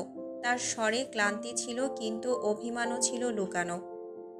অ্যাথিরিয়নের চোখ দুটো এক মুহূর্তের জন্য সংকীর্ণ হলো। সিলভা কি সত্যিই চাইছে সে চলে যাক, নাকি এটা শুধুই তার একরকম প্রতিরোধ? কিছুক্ষণ নীরব থেকে হঠাৎ সে জিজ্ঞেস করল, can I stay here tonight? Silva এক মুহূর্তের জন্য চমকে উঠলেও নিজেকে সামলে নিয়ে এক ধাক্কায় অ্যাথিরিয়নকে সরিয়ে দিল। তার কণ্ঠে দৃঢ়তা, কিন্তু কোথাও যেন এক নিঃশব্দ কাঁপুনিও লুকানো ছিল। নেভার, যাও প্লিজ। অ্যাথিরিয়ন একটু অবাক হলো, তারপর ঠোঁটের কোণে এক রহস্যময় হাসি ফুটিয়ে বলল, ওকে ফাইন, আমি যাচ্ছি, তবে মনে রেখো, জাসু ভাইয়া ফিরে এলে তখন তোমাকে পার্মানেন্ট আমার এলডো রাজ্যের প্রাসাদের কক্ষে আমার সাথে থাকার ব্যবস্থা করব। Mind it. এটা বলে সে এক ঝটকায় বারান্দার দিকে ফিরে গেল। এক মুহূর্ত দাঁড়িয়ে একবার সিলভার দিকে তাকালো। তার চোখের ভাষা পড়তে চাইল, তারপর অন্ধকার আকাশের দিকে তাকিয়ে ড্রাগন রূপ নিয়ে উড়ে গেল। সিলভা এক গভীর শ্বাস ফেলল। তার বুকের মাঝে যেন এক অজানা উত্তেজনা খেলা করছিল। সিলভা ধীরে ধীরে বিছানায় বসে পড়ল। গভীর রাতে ঘুম আসছে না তার। বারান্দার দরজাটা এখনো খোলা, হালকা বাতাস পর্দা উড়িয়ে নিয়ে যাচ্ছে। একটু আগেই এখান দিয়ে উড়ে চলে গেল অ্যাথিরিয়ন, কিন্তু তার ছোঁয়া যেন এখনো বাতাসে রয়ে গেছে। সিলভা গভীর শ্বাস নিয়ে বিড়বিড় করে বলল, এত সহজে ধরা দেব তোমাকে আমি? না না রিয়ন, আমাকে 5 বছর কষ্ট দিয়েছ, এবার তোমাকে অন্তত 5 মাস জ্বালাবো। তার ঠোঁটের কোণে এক চিলতে দুষ্টু হাসি ফুটে উঠল, চোখ দুটো চিকচিক করছে। বাইরে রাতের আকাশে অগণিত তারা ঝলমল করছে। দূরে কোথাও একটা ড্রাগনের ডানা ঝাপটানোর ক্ষীণ শব্দ মিলিয়ে গেল। হয়তো অ্যাথিরিয়ন এখনো কাছেই আছে, হয়তো আকাশের কোণ থেকে এখনো তাকিয়ে দেখছে তাকে। সিলভা জানে আজকে রাতের পর কিছু বদলে গেছে। অ্যাথিরিয়ন আর তাকে এক মুহূর্তের জন্য চোখের আড়াল করবে না। রাতের নিস্তব্ধতা ভেদ করে হঠাৎই হাসপাতালের করিডোরে একটা বিকট চিৎকার শোনা গেল। লিউঝান তখন মনোযোগ দিয়ে কম্পিউটারের পর্দায় কিছু ডেটা দেখছিল, কিন্তু সে চিৎকারে তার গা শিউরে উঠল। সে দ্রুত উঠে দাঁড়িয়ে দরজার বাইরে উকি দিল। করিডোরটা যেন কুয়াশায় আচ্ছন্ন হয়ে আছে। হাসপাতালের সাদা আলো ধোঁয়াশায় ঢাকা পড়ে গেছে। ঠিক তখনই আচমকা দরজায় প্রচণ্ড ধাক্কা পড়ল। কেউ যেন বেপরোয়াভাবে দরজাটা খুলতে চাইছে। লিউঝান হাত বাড়িয়ে দরজা খুলতেই ধাক্কা খেয়ে পেছনে সরে গেল। তার সামনে দাঁড়িয়ে আছে এক নার্স, কিন্তু তার চোখ ফাঁকা, ত্বক ধূসর আর ঠোঁটের কোণে জমাট বাঁধা রক্ত। লিউঝানের শরীর বরফের মতো ঠান্ডা হয়ে গেল। জম্বি! নার্সটি বিকটভাবে গর্জে ওঠে, তার দিকে ঝাঁপিয়ে পড়ে। লিউঝান পাশ কাটিয়ে দ্রুত নিজের অ্যাপ্রনের পকেট থেকে ছুরি বের করল। এক ঝটকায় নার্সটির গলায় বসিয়ে দিল, কিন্তু রক্ত পড়ার বদলে এক ধরনের কালচে সবুজ তরল বের হয়ে এলো। চারদিক থেকে একই রকম বিকৃত আওয়াজ ভেসে আসতে লাগলো। হাসপাতালের অন্যান্য রোগী, ডাক্তার, নার্স যেন সবাই এক অদ্ভুত সংক্রমণে আক্রান্ত হয়ে গেছে। লিউঝান বুঝতে পারল এটি কোনো সাধারণ আক্রমণ নয়, এটা পরিকল্পিত কিছু। ঠিক তখনই তার রেডিওতে ফিসফিস করে একটা বার্তা ভেসে এলো। লুকিয়ানার থ্যালাস একজনকে পাঠিয়েছে ফিওনাকে মারতে। লিউঝান মুহূর্তেই চোখ বড় করে তাকালেন। ফিওনা! সে দ্রুত হাসপাতালের করিডোর পেরিয়ে ফিওনার কেবিনের দিকে দৌড়ে গেল, কিন্তু তার পথ আগলে দাঁড়ালো এক ঝাঁক জম্বি। তাদের রক্তাক্ত চোখ, কঙ্কালসার হাত, বিকৃত মুখ দেখে মনে হচ্ছিল তারা এখনো বেঁচে আছে, কিন্তু আত্মা হারিয়ে গেছে। লিউঝান দাঁত কামড়ে নিজের পিস্তল বের করলেন। আমি তোমাদের শেষ করে দেব, এই বলে সে গুলি ছুড়ল। কিন্তু এরই মধ্যে হাসপাতালের ছাদ থেকে ধীরে ধীরে নেমে এলো এক অদ্ভুত ছায়ামূর্তি। তার পরনে কালো লম্বা কোট, চোখ দুটো জ্বলজ্বল করছে লাল আগুনের মতো। হাতে ধরা এক ভয়ঙ্কর ধারালো অস্ত্র। সে ধীর কণ্ঠে বলল, আমাকে থামানোর সাধ্য কারণেই। ফিওনাকে আজ মরতেই হবে। লিউঝানের পিঠ চেপে আছে ফিওনার কেবিনের দরজায়। তার নিঃশ্বাস ধীরে ধীরে ভারী হয়ে আসছে। হাতের ছুরিতে জমাট রক্ত লেগে আছে। দরজার ওপাশে ফিওনা নিশ্চিন্তে ঘুমিয়ে আছে, কিন্তু সে জানে না বাইরে কি বিভীষিকাময় দুঃস্বপ্ন অপেক্ষা করছে। জম্বিদের বিকট গর্জন ক্রমেই কাছাকাছি আসছে। লিউঝান এক মুহূর্তের জন্য চোখ বন্ধ করল। তারপর আবার খটখটে কণ্ঠে ফিসফিস করল, যতক্ষণ আমার শ্বাস আছে ওদের ঢুকতে দেব না। সামনের করিডোর জুড়ে অন্ধকারের মতো নেমে এসেছে মৃত্যু। জম্বিরা ধীর পায়ে এগিয়ে আসছে, তাদের বিকৃত মুখ থেকে শো শো শব্দ বের হচ্ছে। তাদের হাতের পচা চামড়া ঝুলছে, চোখে কোনো অনুভূতি নেই, শুধু নিঃশেষ তৃষ্ণা। হঠাৎ একটা বজ্রপাতের মতো গর্জন হাসপাতালের পুরো বিল্ডিং কাঁপিয়ে দিল। একটা আগুনের ঝড় পুরো করিডোর জুড়ে ছড়িয়ে পড়ল, আর তারপরই প্রবল বাতাসে জানালাগুলো একে একে চূর্ণ বিচূর্ণ হয়ে গেল। লিউঝান বুঝতে পারল সে এসে গেছে। জ্যাসপার। ধোঁয়ার ভেতর দিয়ে আগুনের ডানাগুলো মেলে এক বিশাল আকৃতির ছায়ামূর্তি ধীরে ধীরে জম্বিদের মাঝখানে নেমে এলো। তার চোখে সবুজ আগুনের দৃষ্টি, মুখে প্রবল ক্রোধ। জ্যাসপার এক মুহূর্ত অপেক্ষা না করেই আক্রমণ শুরু করলো। তার ডানার ঝাপটায় জম্বিদের কয়েকজন দেয়ালে সজোরে ছিটকে পড়ল। তারপর সে এক ঝটকায় তার নখর বের করলো আর পরপর কয়েকটা জম্বির মাথা এক ঝটকায় ছিন্ন ভিন্ন করে দিল। লিউঝান এই সুযোগে ছুটে গেল ল্যাবের দিকে। সে জানে কেবল যুদ্ধ দিয়ে সংক্রমণ থামানো যাবে না। তাকে কিছু একটা খুঁজে বের করতে হবে, একটা রাসায়নিক যা জম্বিদের সংক্রমণ ধ্বংস করতে পারবে। লিউঝান যদি আজকে ড্রাগন না হয়ে সাধারণ মানব হতো, তবে এতক্ষণে সেও জম্বিতে পরিণত হতো। লিউঝান দরজা খুলে ল্যাবের ভেতরে ঢুকলো। চারপাশে এলোমেলো কাগজপত্র আর ভাঙা কাচের টুকরো। ডেস্কের উপরে কিছু পরীক্ষার নোট খোলা পড়ে আছে। একটা ফাইলের পাতায় একটা নাম লেখা, নেক্রোটক্সিন Z7। লিউঝানের চোখ চকচক করে উঠল। এটাই হতে পারে জম্বিদের জন্য বিষ। সে দ্রুত কেমিক্যাল মেশাতে লাগলো। বাইরে চিৎকার আর যুদ্ধের শব্দে হাসপাতাল যেন ধ্বংসের দ্বারপ্রান্তে। কিন্তু সে জানে তার হাতে বেশি সময় নেই। ল্যাবের বাইরে থেকে এক আতঙ্কিত চিৎকার ভেসে এলো, স্যার, দরজাটা খুলুন, দয়া করে দরজাটা খুলুন, ওরা আসছে। লিউঝান মুহূর্ত দেরি না করে দরজা খুলে দিল।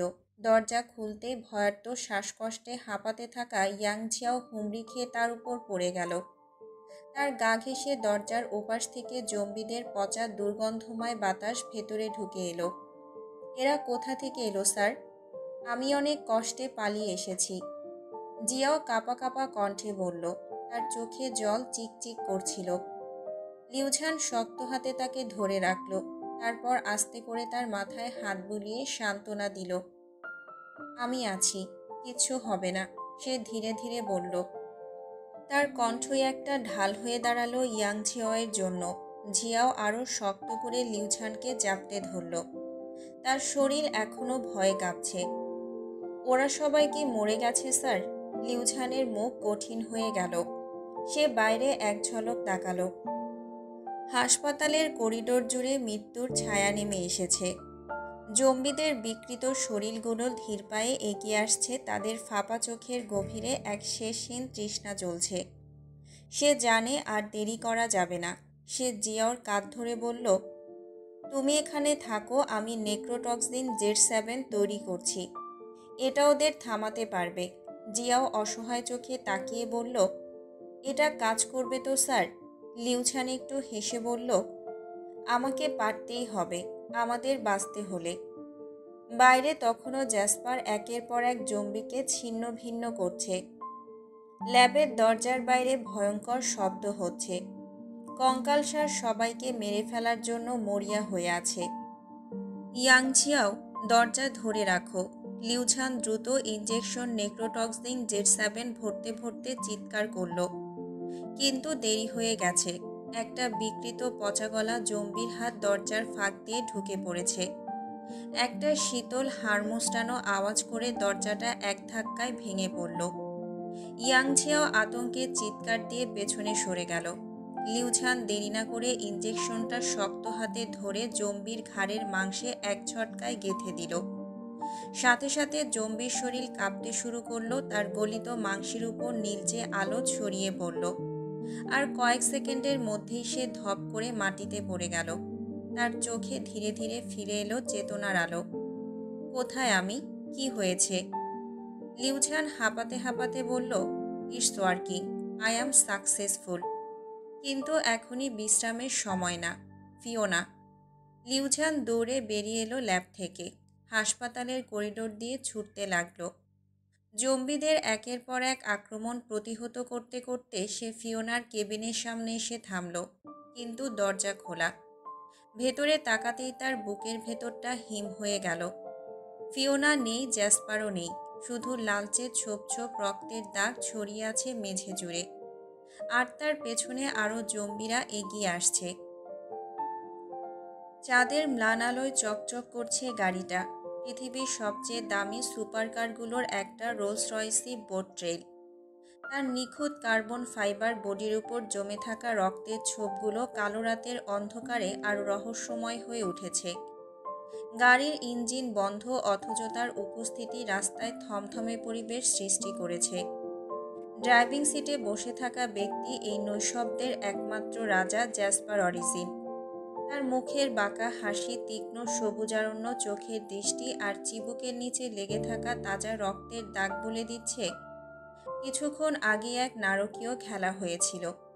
তার কালো ব্লেজারের ভেতর সাদা শার্ট প্রায় লাল হয়ে গেছে জমাট বাঁধা রক্তে। আর ঠিক পাশের সিটে নিস্তেজ হয়ে শুয়ে আছে ফিওনা। তার শরীরে এখনও হাসপাতালের রোগীর পোশাক। নিঃশ্বাস স্বাভাবিক, কিন্তু চেতনা নেই। জ্যাসপার একবার তাকালো ফিওনার দিকে, তারপর আঙুলের ডগায় লেগে থাকা রক্ত ঘষতে ঘষতে একটা গভীর শ্বাস নিল। এই যে পুরো হাসপাতালটাই রক্তগঙ্গায় পরিণত হলো, এর একমাত্র কারণ ফিওনা। জ্যাসপার নিঃশব্দে হাসল। সবকিছু শুরু হয়েছিল এক অনন্য রসায়ন থেকে। ZVX-09, একটা বিশেষ রাসায়নিক অস্ত্র যা একবার শরীরে প্রবেশ করলে ব্যক্তির কেন্দ্রীয় স্নায়ুতন্ত্র ধ্বংস করে দেয়। মস্তিষ্ককে শুধুমাত্র আক্রমণাত্মক প্রবৃত্তির জন্যই প্রোগ্রাম করে ফেলে। এই কেমিক্যাল একসময় নিষিদ্ধ করা হয়েছিল এল্ডো রাজ্যের যুদ্ধ গবেষণাগারে। কিন্তু জ্যাসপার, সে তো নিয়ম ভাঙার জন্যই জন্মেছে। এই কেমিক্যাল সে নিজের হাতে তৈরি করেনি।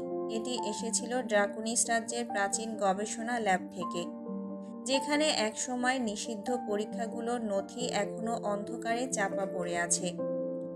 সেই ফাইল ঘাঁটতে গিয়ে জ্যাসপার এই কেমিক্যালের অস্তিত্ব খুঁজে পায়। এক ফোঁটা ZVX-09 সে প্রয়োগ করেছিল এক সাধারণ নার্সের উপর, ঠিক হাসপাতালের গোপন ওষুধ সংরক্ষণাগারের সামনে। তখন রাত 12টা। নার্সটি প্রথমে শুধু ঘামতে লাগলো। তারপর তার শরীরের গঠন বিকৃত হতে থাকলো। 13 সেকেন্ডের মাথায় তার চোখের সাদা অংশ একেবারে কালো হয়ে গেল। দাঁত লম্বা হয়ে বেরিয়ে এলো আর সে হিংস্রভাবে নিজের সহকর্মীর গলায় কামড় দিল। এরপর ZVX-09 ঠিক যেমন কাজ করার কথা তেমনই করল। একজন থেকে আরেকজন, তারপর পুরো হাসপাতালের মধ্যে ছড়িয়ে পড়ল এই ভয়ঙ্কর সংক্রমণ। মাত্র 9 মিনিট 42 সেকেন্ড। মাত্র এতটুকু সময় লেগেছিল পুরো হাসপাতালকে এক ভয়ঙ্কর মৃত্যুকূপে পরিণত করতে। এখন সেই রক্তস্নানের ফলাফল জ্যাসপারের পাশের সিটে শুয়ে আছে ফিওনা, যার জন্য এই পুরো খেলা। লিউঝান যখন হাসপাতালের ল্যাবে ছিল তখন সে ব্যস্ত ছিল জম্বি প্রতিরোধী কেমিক্যাল তৈরি করতে। সে তখনও জানত না জ্যাসপার নিজেই হাসপাতালের লোকজনকে ভয়ঙ্কর জম্বিতে পরিণত করেছিল। কিন্তু জ্যাসপার এত কিছু শুধু হাসপাতাল ধ্বংসের জন্যই করেনি।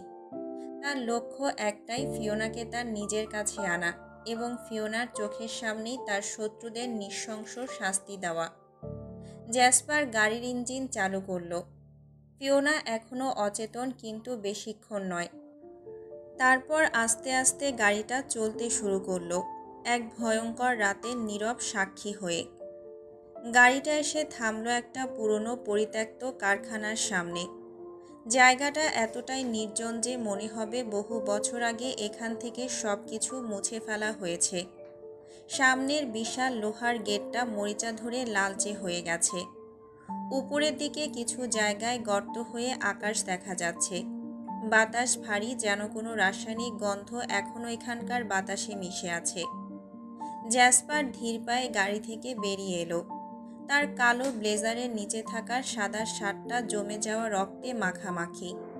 ফিওনা এখনও অচেতন, হসপিটালের পোশাকেই তার নিস্তেজ শরীরটা পড়ে আছে গাড়ির সিটে। জ্যাসপার চারপাশে তাকিয়ে নিল, কেউ নেই। সে গেটের সামনে গিয়ে এক ধাক্কায় সেটাকে খুলে দিল। ভেতরে ঢুকতেই গন্ধটা আরও ঘন হলো। এটা শুধুমাত্র মরিচার ধুলো নয়, এটা পচা মাংসের গন্ধ। এই কারখানাটা বহুদিন আগে বন্ধ হয়ে গেছে, কিন্তু জ্যাসপার এটাকে নিজের কাজের জায়গা বানিয়েছে। সে আবার গাড়ির দিকে ফিরে এলো। ফিওনার নিস্তেজ শরীরটাকে আলতো করে কোলে তুলে নিল। তারপর ধীরে ধীরে কারখানার ভেতরে প্রবেশ করলো। আজ ফিওনার জ্ঞান ফিরবে, আর সে জেগে উঠবে এক নতুন দুঃস্বপ্নের মধ্যে। ফিওনার চোখের পাতাগুলো ধীরে ধীরে কেঁপে উঠল। মাথাটা যেন একদম ভারী লাগছে, পুরো শরীর অবশ। প্রথমে সব ঝাপসা, কিছুই ঠিকমতো বোঝা যাচ্ছে না। কিছুক্ষণ পর ধীরে ধীরে দৃশ্যগুলো স্পষ্ট হতে লাগলো। তার চোখ খুলে সে ধাতব আলোর নিচে নিজেকে আবিষ্কার করল। একটা লোহার চেয়ারের সাথে শক্ত করে বাঁধা, হাত পা নাড়াতে পারছে না। দড়িগুলো এতটাই শক্ত যে রক্ত চলাচল বন্ধ হয়ে গেছে মনে হচ্ছে। এটা কি? আমি কোথায়? সে চেঁচিয়ে উঠল, ধস্তাধস্তি করতে লাগলো। দড়িগুলো ছাড়ানোর চেষ্টা করলো, কিন্তু কোনো লাভ হলো না। দম নিতে কষ্ট হচ্ছিল, বুকটা ধক ধক করছে। তার ঠিক সামনে প্রথমে ঘন অন্ধকার, তারপর সেই অন্ধকারের মধ্যে একটা অব্যয় স্পষ্ট হতে লাগলো। একটা দীর্ঘ ছায়া যেন ধীরে ধীরে সামনে এগিয়ে আসছে। ফিওনা হাঁপিয়ে উঠল, নিঃশ্বাস আটকে আসছে। তারপর সে স্পষ্ট দেখতে পেল জ্যাসপার। সে ধীর পায়ে ফিওনার সামনে এসে দাঁড়ালো, কিন্তু আজকের জ্যাসপার আগের মতো নেই। তার চোখ দুটো লালচে হয়ে আছে, তাতে অদ্ভুত এক যন্ত্রণা খেলা করছে। মুখে কোনো হাসি নেই, নেই কোনো বিদ্রূপের ছাপ। তার শরীর থেকে এখনো রক্তের গন্ধ আসছে। ফিওনার মনে ভয় চেপে বসল। জ্যাসপার ধীরে ধীরে ফিওনার দিকে ঝুঁকল। তার চোখের দৃষ্টিতে এক বিষাক্ত শীতলতা। অবশেষে তোমার জ্ঞান ফিরেছে হার্মিংবার্ড। তার কণ্ঠে এক অচেনা গভীর শূন্যতা। ফিওনার নিঃশ্বাস ভারী হয়ে এলো, বুক ধকধক করছে। এই জায়গাটা মনে হচ্ছে মৃত্যুর এক নিঃশব্দ কারখানা। চারপাশে পুরনো যন্ত্রপাতি ছড়িয়ে ছিটিয়ে আছে। বাতাসে ভেসে বেড়াচ্ছে ধাতব গন্ধ, আর কোথাও এক জায়গায় জল টপ টপ করে পড়ার শব্দ। হঠাৎই উপর থেকে ধাতব শব্দে লোহার শেকল পড়ল। ফিওনা অবাক হয়ে তাকিয়ে দেখল শিকলের মধ্যে ঝুলে আছে দুটো মানব দেহ। ওদের মুখ শক্ত করে বাঁধা, শরীরগুলো এলিয়ে আছে পুরোপুরি নির্জীবভাবে। জ্যাসপার ঠান্ডা চোখে তাদের দিকে তাকিয়ে দাঁড়িয়ে রইল, হাতে ধরা একটা ছোট রিমোট। দেখো হার্মিংবার্ড, আমি তোমার জন্য কি এনেছি। তার কণ্ঠে ছিল এক অদ্ভুত আনন্দ, মনে হলো এটাই তার সবচেয়ে বড় উপহার। একটা বোতাম টিপতেই শিকলগুলো শিথিল হয়ে গেল, আর সেই দুই বন্দী গর্জনের মতো আওয়াজ তুলে মেঝেতে সজোরে পড়ে গেল। ধুলোর আস্তরণ সরে যেতেই ফিওনার চোখ স্থির হয়ে গেল। লুকিয়ানার থ্যালাস। ফিওনার পুরো শরীর কেঁপে উঠল, শ্বাস বন্ধ হয়ে আসতে লাগল। ওদের দেখেই তার মাথায় ঝড় বয়ে গেল। একটা একটা করে সব মনে পড়তে লাগলো। ওরা কি করেছিল, কি করতে চেয়েছিল। তার চোখের কোণে জল জমে উঠল, গলা শুকিয়ে গেল। ভয় আর আতঙ্কে সে কাঁপতে লাগলো। না না, আমি আমি ওদের দেখতে চাই না। কিন্তু ঠিক তখনই জ্যাসপার এক ঝটকায় ফিওনার সামনে এসে দাঁড়ালো। সে কোনো কিছু বলার সুযোগ না দিয়ে ফিওনাকে শক্ত করে বুকে জড়িয়ে ধরল। তার বুকের উষ্ণতা যেন মুহূর্তেই ফিওনার সমস্ত ভয় টেনে বের করে নিল। শান্ত হও হার্মিংবার্ড, আমি আছি তো। এবার কেউ তোমাকে স্পর্শও করতে পারবে না। তার গলায় এক অসম্ভব দৃঢ়তা, চোখে বরফের মতো তীব্র প্রতিশোধের আগুন। সে ধীরে ধীরে ফিওনার কানে ফিসফিস করে বলল, তবে ওরা যা করেছে তার বিচার তো হবেই। তোমার চোখের সামনেই ওদেরকে শাস্তি দেব আমি। মধ্যরাত। পুরনো কারখানার ভেতর ঝুলে থাকা মরিচবাতিগুলো একের পর এক টিম টিম করে নিভে যাচ্ছে, যেন ভয় আর মৃত্যু তাদের আলো কেড়ে নিচ্ছে। বাতাস ভারী, ধোঁয়াশায় ঢাকা চারপাশ। পুরনো ইঞ্জিনের মরচে ধরা অংশ থেকে ধাতব গন্ধ ভেসে আসছে। মেঝেতে শিকলে বাঁধা লুকিয়ানার থ্যালাস। জ্যাসপার ধীর পায়ে এগিয়ে গেল। তার মুখের বাঁকা হাসি ঠোঁটের কোণে স্থির, কিন্তু তার চোখে জ্বলছে ভয়ঙ্কর প্রতিশোধের অগ্নিশিখা। ফিওনার নিঃশ্বাস বন্ধ হয়ে আসছে। সে নিজেকে মুক্ত করার চেষ্টা করছে, কিন্তু শক্ত করে বাঁধা লোহার চেয়ারের হাতলও নড়বে না। তুই আমার হার্মিংবার্ডের গায়ে হাত দিয়েছিস। জ্যাসপারের কণ্ঠ যেন বিদ্যুতের মতো শীতল। সে ধীরে ধীরে তার হাতে থাকা ছোট কাচের বোতলটা তুলল। নিউরোফেরেম। এটা এমন এক কেমিক্যাল যা শরীরের মাংস এবং হাড় ধীরে ধীরে নরম করে ফেলে, ভেতর থেকে শরীরকে গলিয়ে দেয়। লুকিয়ান যন্ত্রণায় ছটফট করছে, দয়া ভিক্ষা চাইছে, কিন্তু জ্যাসপার নির্বিকার। কেমিক্যালের প্রথম ফোঁটা লুকিয়ানের ডান হাতের পাঞ্জায় পড়ল।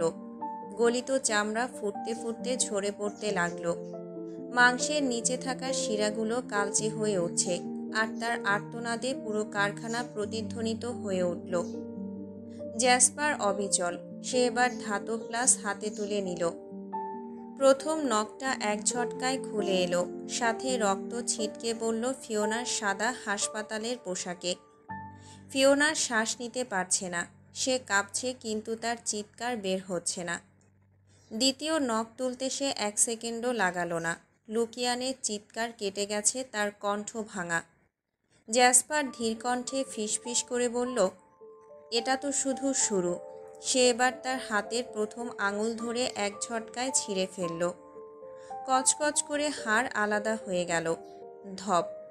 রক্তাক্ত আঙুলটা মেঝেতে পড়ল। দ্বিতীয় আঙুলটা তুলে ছুঁড়ে দিল দূরে। তৃতীয় আঙুল ছিঁড়তে গিয়ে জ্যাসপার একটু থামল, যেন এই যন্ত্রণার মুহূর্তকে দীর্ঘায়িত করতে চাইছে। খুব দ্রুত শেষ করে ফেলছি মনে হচ্ছে। না, আরও একটু ধীরে ধীরে করতে হবে। ফিওনার শ্বাস বন্ধ হয়ে আসছে। সে চোখ বন্ধ করতে চাইছে, কিন্তু পারছে না। লুকিয়ান নিথর হয়ে গেল। তার মুখ থেকে রক্তের ফোঁটা পড়ছে। নিশার শরীর ধপ করে পড়ে গেল মেঝেতে। কিন্তু গল্প এখানেই শেষ নয়। লুকিয়ানের পাশেই হাত পা বাঁধা পড়ে আছে থ্যালাস। সেই পুরো ঘটনা দেখেছে। তার মুখ থেকে রক্ত শুকিয়ে গেছে। সে কিছু বলতে পারছে না, পালানোর রাস্তা খুঁজছে। কিন্তু জ্যাসপার ধীরে ধীরে তার দিকে এগিয়ে আসছে। তুই কি ভেবেছিস আমি তোকে ছেড়ে দেব? তার ঠান্ডা কণ্ঠে ভয়ঙ্কর হাসি মিশে আছে। থ্যালাস কাঁপছে, তার চোখে ভয় জমে উঠছে। পুরো কারখানাটা কেঁপে উঠল জ্যাসপারের গর্জনে। বাতাস ভারী হয়ে গেল। হঠাৎই জ্যাসপারের শরীরে পরিবর্তন আসতে শুরু করলো। তার শরীরের চারপাশে অন্ধকার শক্তি ঘনীভূত হচ্ছে। তার চোখ ধীরে ধীরে রক্তলাল হয়ে উঠছে।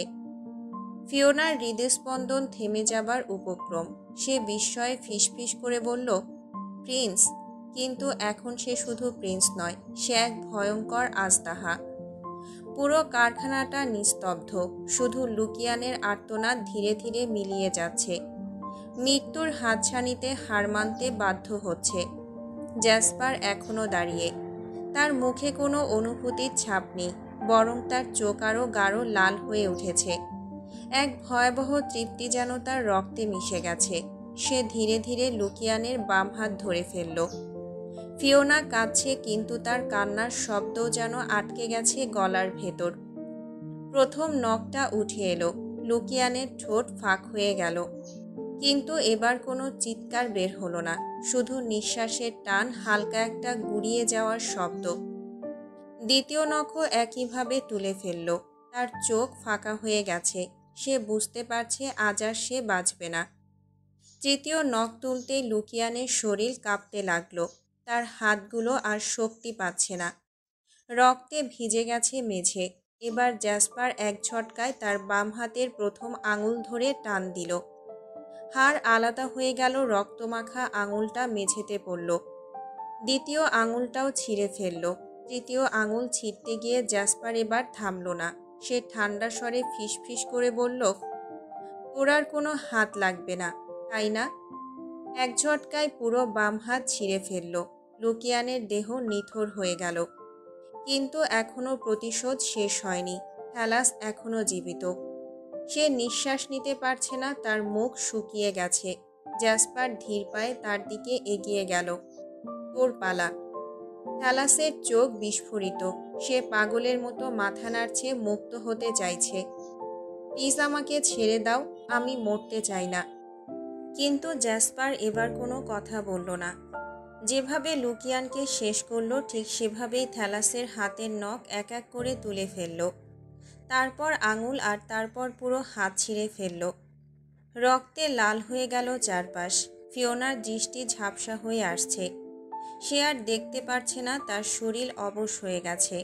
এটাই কি জ্যাসপারের সত্যিকারের রূপ, নাকি প্রতিশোধের আগুনে সে নিজেকেও হারিয়ে ফেলছে? এই কি ফিওনার প্রিন্স, নাকি সে এখন নরকের রাজা? চারপাশে শুধু রক্ত, আর্তনাদ আর মৃত্যুর ছায়া। ফিওনার নিঃশ্বাস আটকে আসছে, তার চোখের সামনে যা ঘটছে তা এক বিভীষিকাময় দুঃস্বপ্নের চেয়েও ভয়ানক। লুকিয়ানার থ্যালাসের শরীর ক্ষতবিক্ষত, হাত নেই, রক্তে ভিজে গেছে মেঝে, কিন্তু জ্যাসপার এখনও থামেনি। সে ধীরে ধীরে কোমরের কাছে হাত নিয়ে একটা ছোট মেটাল এক্সট্র্যাক্টর বের করল। ফিওনার চোখ ছানা বড়া। এটা তো দাঁত তোলার যন্ত্র। জ্যাসপার লুকিয়ানের মুখের কাছে নিয়ে গেল যন্ত্রটা, ঠোঁটের পাশে হাত দিয়ে মুখটা জোর করে খুলে ফেলল। এই দাঁত দিয়ে আমার হার্মিংবার্ডের শরীরে কামড় বসিয়েছিলি, তাই না? তাহলে তোর এই বিষ দাঁতগুলো রাখার দরকার নেই। প্রথম দাঁতটা খুলে ফেলল। লুকিয়ানের পুরো শরীর ধাক্কা খেল। আমার হার্মিংবার্ড কষ্ট পেয়েছিল, তাই এখন তোকেও কষ্ট পেতে হবে। এক এক করে সব বিষ দাঁত তুলে আনলো জ্যাসপার। ফিওনার গা শিউরে উঠছে, তার চোখ ফেটে কান্না আসছে। প্লিজ, প্লিজ এসব বন্ধ করুন। কিন্তু জ্যাসপার শুনছে না। এবার সে থ্যালাসের দিকে এগিয়ে গেল। ঠিক একইভাবে থ্যালাসের মুখ খুলে একে একে সব দাঁত তুলে আনলো। হার্মিংবার্ড, এখন আর এরা কাউকে কামড়াতে পারবে না। ফিওনার চোখে অন্ধকার নামছে, চারপাশ নিস্তব্ধ, শুধু ফিওনার কাঁপা কাঁপা নিঃশ্বাস শোনা যাচ্ছে। জ্যাসপার ধীরে ধীরে চোখ বন্ধ করল। সে কল্পনা করল, এরপর কি? এরা কি ফিওনার চুলে হাত দিয়েছিল? তাহলে ওদের শাস্তি ঠিক তেমনই হবে। সে গভীর শ্বাস নিল, আর তারপর হঠাৎ লুকিয়ানের কাছে ঝুঁকে পড়ল। লুকিয়ানের চুল শক্ত করে ধরল সে। তুই আমার হার্মিংবার্ডের চুল স্পর্শ করেছিলি, তাই না? লুকিয়ানের চোখ ফেটে কান্না চলে এলো। জ্যাসপার এক ঝটকায় তার চুল টেনে তুলল, চামড়া সহ উঠে এলো মাথার একাংশ। লুকিয়ান মাটিতে লুটিয়ে পড়ল, যন্ত্রণায় ছটফট করতে লাগলো। ফিওনার চোখ বিস্ফোরিত। না, প্লিজ স্টপ, স্টপ ইট। কিন্তু জ্যাসপার থামেনি, একইভাবে থ্যালাসের দিকে তাকালো। তুইও কি স্পর্শ করেছিলি? একইভাবে থ্যালাসের মাথার চুলও খুলে ফেলল সে। রক্ত ঝরছে। জ্যাসপার চোখ বন্ধ করে গভীর শ্বাস নিল।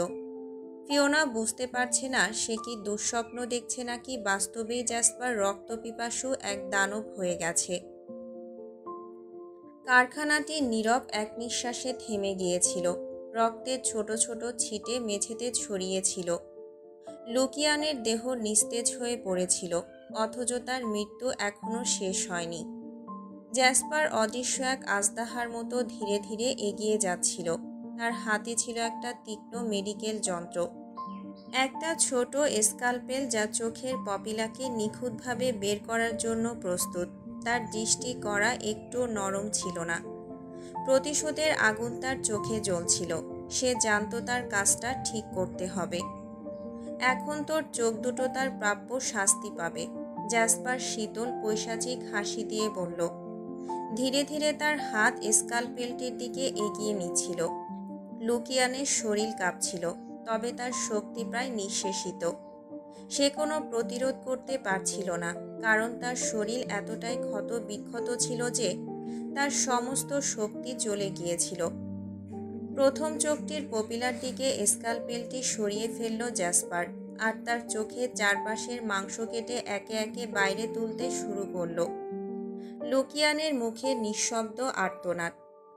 দ্বিতীয়টিও ধীরে ধীরে তুলে নেওয়া হলো। প্রথমটি বের হয়ে যাওয়ার পর দ্বিতীয়টির জন্য আরও শক্তি প্রয়োজন ছিল, তবে জ্যাসপার একে একে শেষ করল। এখন দুই চোখ হাতের মধ্যে। জ্যাসপার দাঁড়িয়েছিল, তার চোখে আগুনের ঝলক।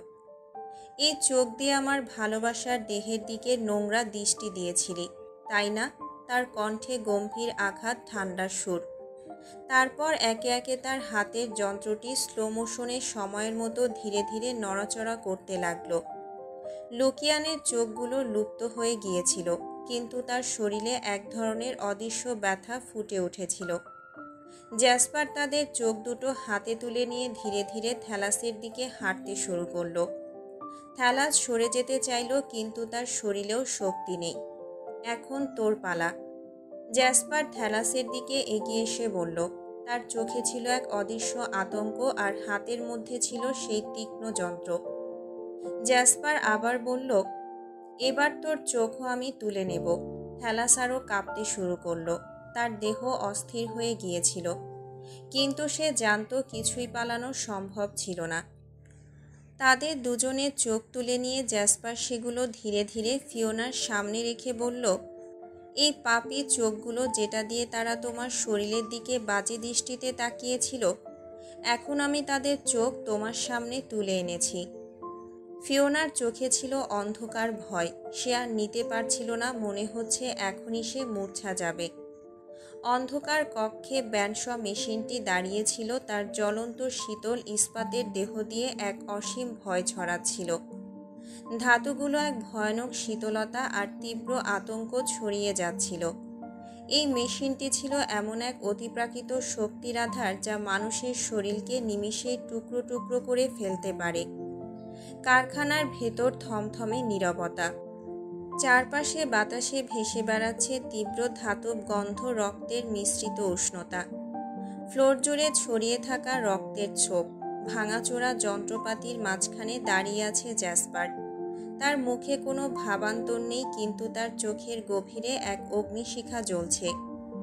লুকিয়ান আর থ্যালাস ধবধবে সাদা মুখে কাঁপছে। প্রচণ্ড ব্যথা আর রক্তক্ষরণের মধ্যেও তাদের শরীরে এখনো কিছুটা প্রাণ আছে। কিন্তু জ্যাসপার জানে ওদের শাস্তি এখনো শেষ হয়নি। সে এক ঝটকায় লুকিয়ানকে চুল ধরে টেনে তোলে, তারপর থ্যালাসকে এক লাথিতে ছিটকে ফেলে দেয় মেঝেতে। তাদের অসহায় গোঙানি বাতাসে ছড়িয়ে পড়ে, কিন্তু জ্যাসপার কোনো করুণা দেখায় না। সে এক ধাক্কায় তাদের ব্যানস মেশিনের দিকে টেনে নিয়ে যায়। মেশিনটা এখনও শান্ত, কিন্তু তার সুনিপুণ ইস্পাতের ব্লেডগুলো অপেক্ষা করছে, যেন ক্ষুধার্ত শিকারীর মতো নিশ্ছিদ্রভাবে সব কিছু দুই টুকরো করে দিতে প্রস্তুত। ভেবেছিলে আমার ভালোবাসার শরীর ক্ষতবিক্ষত করে বেঁচে যাবি তোরা? জ্যাসপারের গলা ঠান্ডা বরফের মতো, কিন্তু তার চোখের আগুন উজ্জ্বল হয়ে জ্বলছে। সে লুকিয়ানকে প্রথমে ঠেলে ফেলে দেয় মেশিনের উপর, তারপর থ্যালাসকে ঠিক তার পাশে জোর করে চেপে রাখে। লোহার বাঁধন দুটো তাদের শরীর শক্ত করে চেপে ধরে, যেন তারা 1 ইঞ্চিও নড়তে না পারে। তারপর মেশিন চালু হলো। এক মুহূর্তের নীরবতা, তারপর প্রচণ্ড বিকট শব্দ। ইস্পাতের ব্লেড দ্রুত ঘুরতে শুরু করে। প্রথমে তাদের শরীরের কাপড় ছিঁড়ে যায়, তারপর চামড়া, তারপর মাংস। এক হৃদয় বিদারক আর্তনাদ বাতাস কাঁপিয়ে দেয়, কিন্তু তাতে কিছুই পরিবর্তন হয় না। ব্লেডগুলো তাদের হাড়ের গভীরে প্রবেশ করে, রক্ত ছিটকে বেরিয়ে আসে। চকচকে ইস্পাতের ব্লেড তীক্ষ্ণ গতিতে তাদের দেহ কেটে ফেলতে থাকে।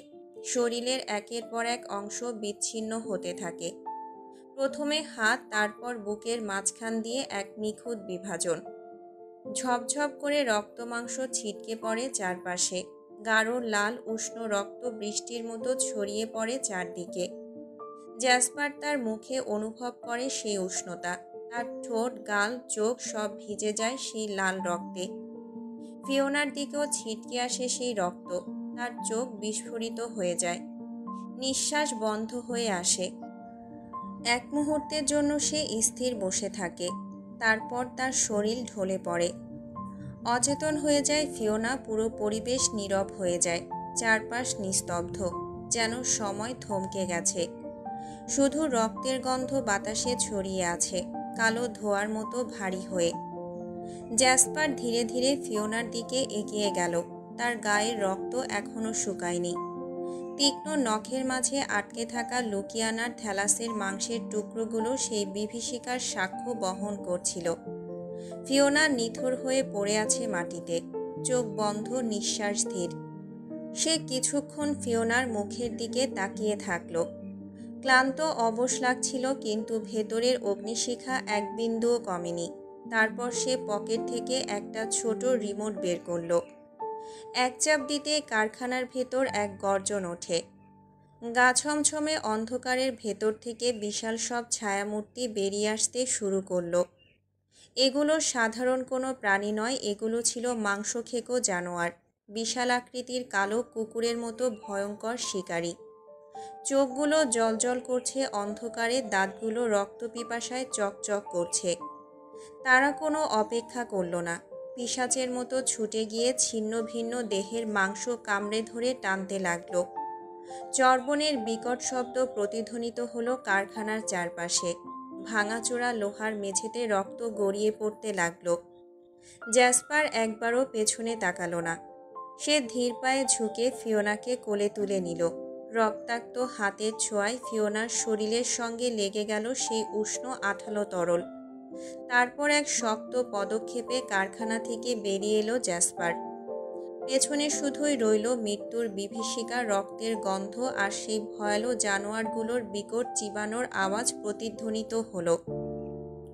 জ্যাসপার দৃঢ় পায়ে কারখানা থেকে বেরিয়ে আসে। তার শক্ত বাহুতে নিস্তেজ ফিওনা। বাতাসে এখনো রক্তের গন্ধ ভাসছে। পেছনে পড়ে আছে এক বিভীষিকাময় দৃশ্য। ছিন্ন ভিন্ন দেহ, ছড়িয়ে থাকা মাংসের টুকরো আর ভয়ঙ্কর জানোয়ারদের ক্ষুধার্ত গর্জন। কিন্তু জ্যাসপার আর এক মুহূর্ত সেখানে দাঁড়ায়নি। গতরাতের নিস্তব্ধতায় তার দীর্ঘ ছায়া প্রসারিত হয়। চোখে মুখে এখনো রক্তের দাগ, পোশাকে শুকিয়ে আসা লালচে ছোপ। সে ফিওনার দিকে একবার তাকায়। মেয়েটা এখনো অচেতন। হয়তো ধাক্কাটা তার সহ্য হয়নি, হয়তো এত বিভীষিকা দেখার জন্য সে প্রস্তুত ছিল না। এক গভীর শ্বাস নিয়ে সে পা বাড়ায়। নির্জন পাহাড়ের চূড়ায় মাথা উঁচু করে দাঁড়িয়ে থাকা অরুণমণি প্রাসাদ, যেখানে কেবল অন্ধকারে ঢাকা রহস্য বাস করে। এটি কোনো সাধারণ জায়গা নয়, এটি ছিল একান্তেই জ্যাসপারের নিজের নির্মিত এক দুর্গ, যেখানে পৃথিবীর কেউ পৌঁছাতে পারবে না। প্রাসাদের দেয়াল জুড়ে কালো পাথরের কারুকাজ, তার মাঝে ছড়িয়ে আছে সোনালি আভা, যা অন্ধকারে দপদপ করে জ্বলছে। ভেতরে ঢুকতে বিশাল হলঘরের মাঝখানে ঝুলন্ত প্রদীপগুলোর অস্পষ্ট আলো পড়ল। তার প্রতিটা কোণ জুড়ে আছে নীরবতা। জ্যাসপার ফিওনাকে নিয়ে সোজা উঠে গেল উপরের কক্ষে। কক্ষটি বড়, মখমলের পর্দা টানা, জানালার পাশেই এক প্রশস্ত শয্যা। সে আলতো করে ফিওনাকে বিছানায় শুইয়ে দেয়। তারপর একপাশে দাঁড়িয়ে গভীর দৃষ্টিতে তাকিয়ে থাকে তার মুখের দিকে। এই মুখ, যা কিছুক্ষণ আগে নিষ্পাপ ছিল, এখন আতঙ্কে ভরা। এই চোখ, যা কেবল রং আর সৌন্দর্য খুঁজত, এখন শুধুই অন্ধকার দেখছে। সে ধীরে ধীরে সামনে ঝুঁকে ফিসফিস করে বলল, তুমি এখন আমার রাজ্যে হারমিংবার্ড। এখানে তোমাকে কেউ কষ্ট দিতে পারবে না, আর আমিও তোমাকে আর আমার কাছ থেকে দূরে যেতে দেব না। সিলভা আর তার বান্ধবীরা একাডেমির বিশাল করিডোরের বাইরে দাঁড়িয়েছিল। এক একজনের হাতে আজকের প্র্যাকটিক্যাল রিপোর্ট জমা দেওয়ার রসিদ। বাতাসে বিকেলে নরম রোদ মিশে গেছে, তবে সিলভার মন এখনো ভারী। সে বন্ধুদের দিকে তাকিয়ে ধীরে বলল, আমি সত্যিই দুঃখিত। সেদিন যা হয়েছিল আমি ভাবিনি ব্যাপারটা এমন হবে। তোরা থাকতে পারলি না বেশিক্ষণ। ক্যালিক্স হাসি মুখে মাথা নেড়ে বলল, আরে, এই নিয়ে আর ভেবো না, এটাতে তোমার তো কোনো দোষ নেই।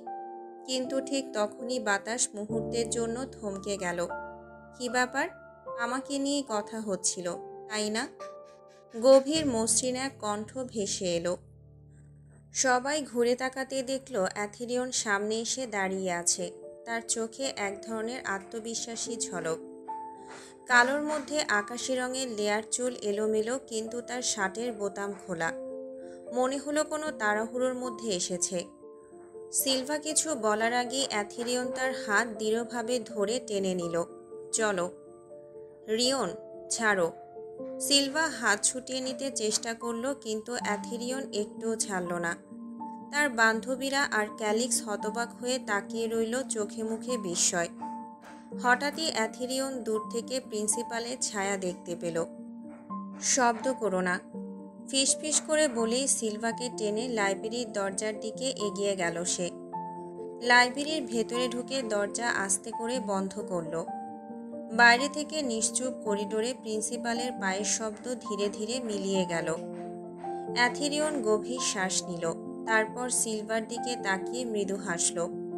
এখন বলো, তুমি কি আমাকে এড়িয়ে যাচ্ছিলে? সিলভা বিরক্ত মুখে বলল, তুমি সবসময় এত নাটক করো কেন? অ্যাথেরিয়ন একটু ঝুঁকে বলল, কারণ তুমি আমার নাটকের প্রধান চরিত্র প্রিন্সেস। সিলভা চোখ ঘুরিয়ে বলল, তুমি অসহ্য। লাইব্রেরির আলোয় দুজনের চোখের ভাষা কেমন যেন বদলে গেল। হঠাৎই করিডোরে কিছু শিক্ষার্থীর কণ্ঠস্বর ভেসে এলো। আসলে ওই বইটা লাইব্রেরির সেলফেই আছে। ঠিক আছে, চলো দেখে আসি। কথাগুলো শুনে অ্যাথেরিয়ন দ্রুত সিদ্ধান্ত নিল। এক মুহূর্ত দেরি না করে সে লাইব্রেরির দরজা খুলে সিলভাকে টেনে লাইব্রেরির শেষের দিকের বইয়ের সেলফের আড়ালে নিয়ে গেল। সাউন্ড করো না, ফিসফিস করল সে। সিলভা বুঝতে পারছিল না এরকম অবস্থায় কি করা উচিত। তার দেহ অ্যাথেরিয়নের এতটাই কাছে এসে পড়েছে যে তার হৃদস্পন্দন নিজেই যেন কানে কানে বলে দিচ্ছে, আমি অস্থির। অ্যাথেরিয়ন একটু উঁচু হয়ে উকি দিল। তার চোখ ধীরে ধীরে সেই স্টুডেন্টদেরকে পর্যবেক্ষণ করছিল। বাইরের পরিস্থিতি বুঝতে লাগলো। কেউ এদিকে আসছে না, বাঁচা গেল। সে স্বস্তির নিঃশ্বাস ফেলল। কিন্তু সেই মুহূর্তে সিলভা টের পেল তার অবস্থান কতটা বিপজ্জনক। অ্যাথেরিয়নের শ্বাস তার মুখের কাছে স্পষ্ট অনুভূত হচ্ছিল। তার ঠোঁট একদম কাছাকাছি, আর সে নিজের ঠোঁট কামড়ে ধরেছে। সিলভা চুপচাপ অ্যাথেরিয়নের দিকে তাকিয়ে রইল। তারপর একটা গভীর ঢোক গিলল। তার দম আটকে আসছিল। অ্যাথেরিয়ন এবার সরাসরি তার দিকে তাকালো। সেই চোখে ছিল একটা তীক্ষ্ণ দৃষ্টি। মনে হচ্ছে সে সিলভার প্রতিটা প্রতিক্রিয়া ধরে ফেলছে। সিলভা দ্রুত চোখ নামিয়ে নিল, কিন্তু তার মুখের উত্তাপ যেন লুকোনোই যাচ্ছে না। অ্যাথেরিয়ন মুচকি হেসে বলল, তুমি কি এতক্ষণ আমাকে দেখছিলে? সিলভা গম্ভীর মুখে বলল, মোটেও না। ও, সত্যি? অ্যাথেরিয়ন একটু ঝুঁকে এলো। তার কণ্ঠ আরও নিচু হয়ে গেল। তাহলে এখনই পালাতে পারো, কেউ আটকাচ্ছে না। সিলভা আতঙ্কে চেঁচিয়ে উঠতে যাচ্ছিল, কিন্তু অ্যাথেরিয়ন বিদ্যুৎ গতিতে তার ঠোঁটে আঙুল রেখে চুপ করিয়ে দিল। তার আঙুলের উষ্ণ স্পর্শে সিলভার দেহ মুহূর্তের জন্য স্থির হয়ে গেল। অ্যাথেরিয়ন গভীর দৃষ্টিতে ওর চোখের দিকে তাকালো। তার চোখে এক অদ্ভুত আবেশ, এক অজানা আকর্ষণ খেলা করছিল। সিলভা অনুভব করল তার হৃদস্পন্দন স্বাভাবিক ছন্দ হারাচ্ছে। অ্যাথেরিয়নের চোখে ঝলসে উঠল এক ছায়ামাখা হাসি। সে ধীরে ধীরে নিজের মুখ এগিয়ে আনল সিলভার ঠোঁটের দিকে। মাত্র 1 ইঞ্চি দূরত্ব, শ্বাসরুদ্ধকর মুহূর্ত। সিলভা বুঝতে পারল এখন ধরা দেওয়া চলবে না। ঠিক তখনই সে নিজের হিল জুতো দিয়ে অ্যাথেরিয়নের পায়ের উপর এক জোরালো আঘাত করল। আউচ! অ্যাথেরিয়ন ব্যথায় এক মুহূর্তের জন্য পিছিয়ে গেল। সেই সুযোগে সিলভা দ্রুত ছিটকে বেরিয়ে গেল লাইব্রেরির গাঢ় ছায়া থেকে। অ্যাথিরিয়ন ব্যথার মধ্যে নিচু স্বরে বলল, এটার জন্য তোমাকে আমি দেখে নেব সিলভা। তার কণ্ঠে গভীর রাগ আর উত্তেজনা। ফিওনার মাথা ভারী লাগছিল। ভোরের আবছা আলো চোখে এসে লাগতেই সে ধীরে ধীরে চোখ খুলল। চারপাশটা ঝাপসা লাগছিল, সবকিছু এক দুঃস্বপ্নের অংশ মনে হচ্ছে। তারপরে হঠাৎ বুঝতে পারল এটা তো অরুণমণি প্রাসাদ। সে হতভম্ব হয়ে চারপাশে তাকালো। নরম বিছানা, ভারী পর্দা, মৃদু সুবাসিত বাতাস। এখানে আসার কথা তো তার মনে নেই। তড়িঘড়ি করে পাশে তাকাতেই দেখল জ্যাসপার মেঝেতে বসে আছে। মাথা বিছানার কিনারায় ঠেকিয়ে ঘুমিয়ে পড়েছে। কিন্তু ফিওনার চোখ আটকে গেল তার রক্তমাখা জামার উপর। জ্যাসপারের সাদা শার্টের বিভিন্ন জায়গায় শুকিয়ে যাওয়া গাঢ় লাল দাগ। স্মৃতি বিদ্যুৎ গতিতে ফিরে এলো। সেই রক্ত, সেই বিভীষিকা, সেই নিষ্ঠুরতা। তার দেহ কেঁপে উঠল। সে আতঙ্কে বিছানার এক কোণে সরে গেল, নিজেকে যতটা সম্ভব গুটিয়ে নিল। ঠিক তখনই জ্যাসপার চোখ খুলল। অবশেষে জ্ঞান ফিরেছে তোমার, কণ্ঠে প্রশান্তি। ফিওনা ভয়ে চুপচাপ তাকিয়ে রইল, তার চোখে অবিশ্বাস আর আতঙ্কের ছায়া। জ্যাসপার ধীরে ধীরে তার দিকে এগিয়ে এলো। চলো, শাওয়ার নিতে হবে, স্বাভাবিক কণ্ঠে বলল সে, যেন কিছুই হয়নি। কিন্তু ফিওনা কিছুতেই নড়তে চাইল না। তার পুরো শরীর যেন অসাড় হয়ে গেছে ভয় আর শঙ্কায়। জ্যাসপার তখন বিরক্ত হলো। নিজে যাবে নাকি আমাকেই নিতে হবে? ফিওনা চোখ বন্ধ করে দ্রুত মাথা নাড়ল। জ্যাসপার এক নিঃশ্বাসে উঠে দাঁড়ালো। পরের মুহূর্তে সে ফিওনাকে কাঁধে তুলে নিল। ছাড়ুন আমাকে। ফিওনা হাত পা ছুটতে লাগলো, কিন্তু জ্যাসপারের শক্ত বাঁধনে সে বন্দী। সে তীব্র প্রতিবাদ করলেও জ্যাসপার স্থির পায়ে তাকে বাথটাবের দিকে নিয়ে গেল। ফিওনার মনে হচ্ছিল সে ভুল দেখছে। এই জায়গাটা অরুণমণি প্রাসাদের কোনো সাধারণ স্নানঘর নয়, এটা যেন এক নিষ্ঠুর গবেষণাগার। চারপাশে শীতল ধাতব দেয়াল, আলোর নিচে চকচক করছে কয়েকটা স্টিলের সরঞ্জাম, আর এই বাথট্যাব, যেটা সে আগে কখনোই দেখেনি। জ্যাসপার নিঃশব্দে তাকে সেই ঠান্ডা ধাতব খালি বাথট্যাবে বসিয়ে দিল। ফিওনা তখনও ঠিক বুঝে উঠতে পারেনি কি ঘটতে চলেছে, কিন্তু পরক্ষণেই সে অনুভব করল তার হাত পা শক্ত দড়িতে বাঁধা হয়ে গেছে। আপনি আমার হাত পা বাঁধছেন কেন? কি করতে চাইছেন? কণ্ঠে ভয় আর হতাশা মিশে গেল। জ্যাসপার ঠান্ডা গলায় বলল, তোমার গায়ে এখনও ওদের নোংরা স্পর্শ রয়ে গেছে, সেটা মুছতে হবে। ফিওনার পুরো শরীর শিউরে উঠল। পরের মুহূর্তেই জ্যাসপার কল ছেড়ে দিল। কিন্তু পানি নয়, বরং এক ধরনের অস্বাভাবিক বর্ণহীন তরল ধীরে ধীরে নামতে লাগলো বাথটাবে। ফিওনা প্রথমে বুঝতে পারেনি, কিন্তু পরক্ষণেই অনুভব করল সে আগুনে পুড়ছে। উফ! ব্যথায় তার গোঙানি বেরিয়ে এলো।